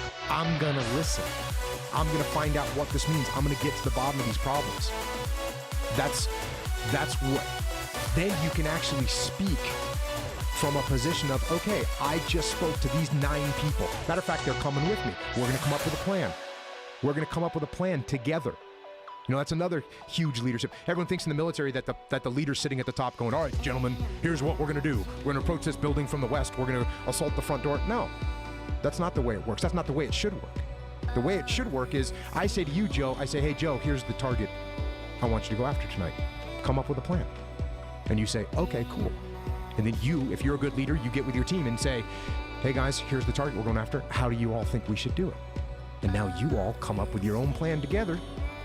And then you come back to me and say, hey, Jocko, here's how I want to do it. And I say, looks good. And maybe if I got to make a little adjustment, I say, hey, make this little adjustment here, or maybe use this weapon over here, or whatever. I make little tiny adjustments, but it's still your plan. And from a leadership perspective, that means you and your team are totally bought into the plan. You made it up. As opposed to me coming down and barking orders at you and telling you how we're going to do it. Doesn't work. I mean, I can force you to do it because I outrank you. No, I order you to do this. That doesn't fly. You know how many times in my entire military career I said, hey, I'm the boss. You better do what I tell you to do? You know how many times I said that? 0. 0 times. No one thinks like that. So in a leadership position, what you have to do is say, hey, I'm going to come. I'm going to find out what's going on. I'm going to talk to people, and we're going to put together a plan to figure out how we're going to get this solved. This is not acceptable in America. That sounds fantastic, but what if you're a Republican and they're Democrats? And then you get on the ground and you have a mayor that's non-compliant. You have a governor that disagrees with your strategy. They don't want you there in the first place. They want to work it out themselves. They want to defund the police. They're voting unanimously to defund the police. They don't like what you're saying. Cool. Okay, if that's where we're at right now, let's come up with a plan. Let's see how we get through this. Here's some things I'm worried about. Because if you're telling me you want to defund the police because you think that this police department is completely and utterly corrupt, okay, let's explore that. Because you could be right. You could be right.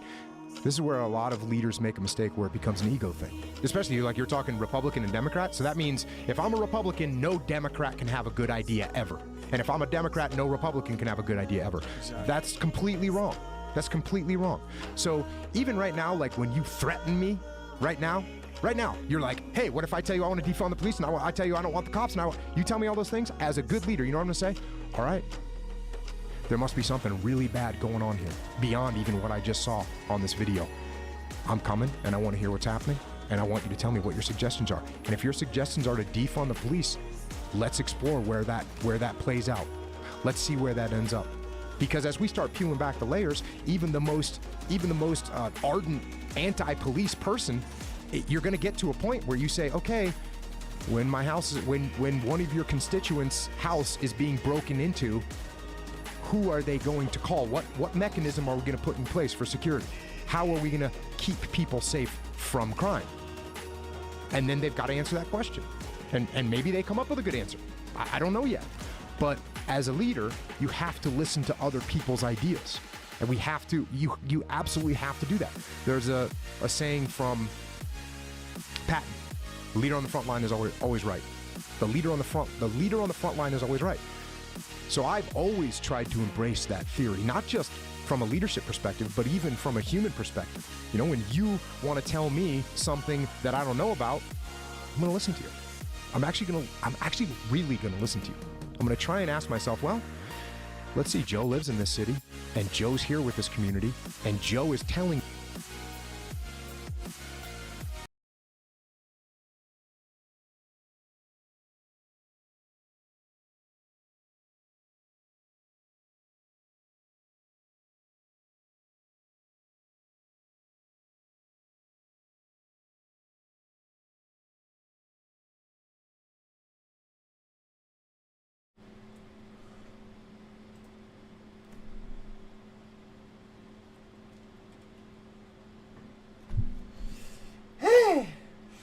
It's a nice day here at the park. Here we are at the park. What do you want to do? I want to throw up. I ate a bad hot dog and I feel like I'm going to puke all over Grandpa. Oh, you're not going to puke on me. You're going to puke on your Aunt Sally. Don't puke on me. I just got a new dress. Don't puke on me. You should puke on your grandfather. Don't puke on me, you little shit, or I'll fucking stab you to death. You're not gonna stab me to death. You're too weak in your arms to stab me with any sort of damage. I am. I'm very weak in my arms. My arms are feeble and they have arthritis. And I can't stab you. My threats are not bolstered with any credible physicality. I miss the times when I was young and I could intimidate people. Here, I'm not even gonna try. I'm so weak in my arms, and the arthritis is really painful. I could use some Excedrin. Hey, old man. I got some Excedrin. There you go. Oh, you can have the whole bottle. You can have it all. I want you to feel better. Just take them all. Oh, fuck! I think I swallowed like 20 of them. I think I overdosed. Fuck! Get me to the fucking hospital. Yeah, we better get you to the hospital. Here, kid, why don't you give him the Heimlich maneuver? You fucking idiot, Grandpa. Why do I always have to save you? You fucking throw up your fucking... You're giving me the Heimlich maneuver. Throw up!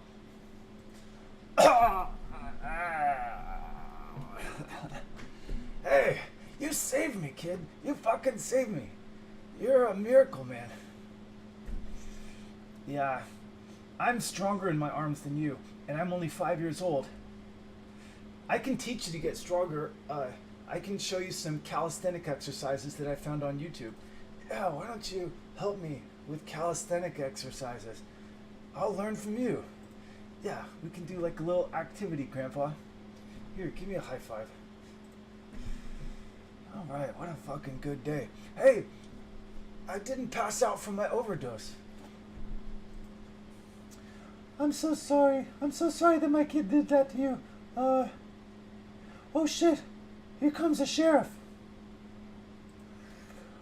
Oh, looks like somebody's messing around with, drugs. You shouldn't be messing around with drugs. Oh no! What are you gonna do to us? Well, I'm gonna let you off with a warning. But I better not see you drinking lots of drugs in a public park. You could set a bad example for children. I won't do it ever again. I won't even come to this park ever again. I'm gonna stick to alcohol.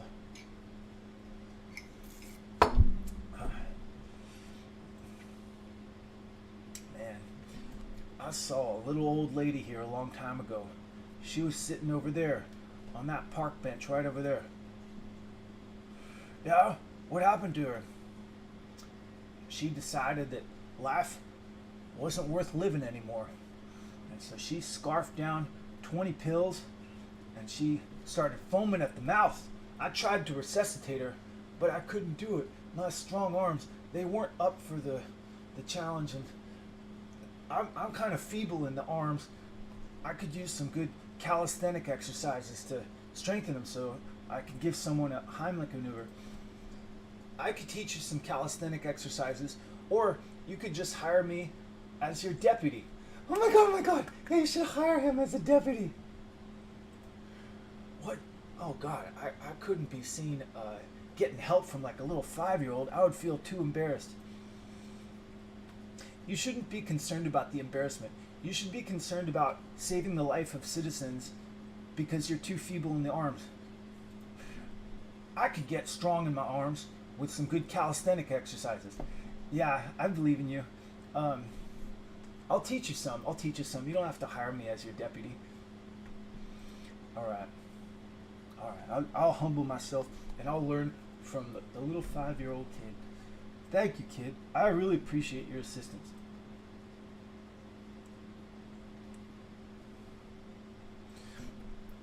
So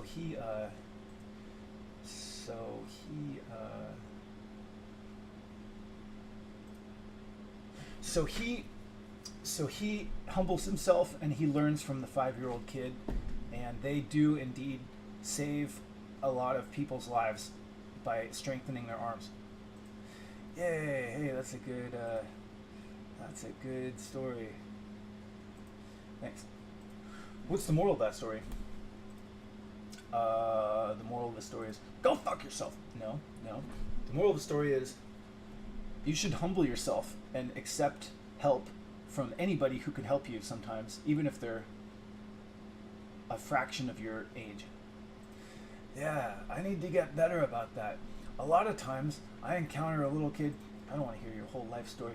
Sometimes there's a little kid who offers me help with some kind of newfangled contraption.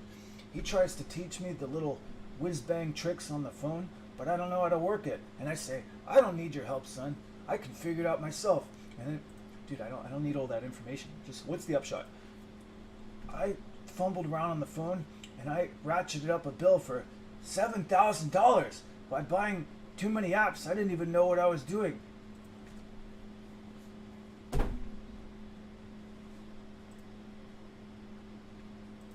I should have accepted help from the kid.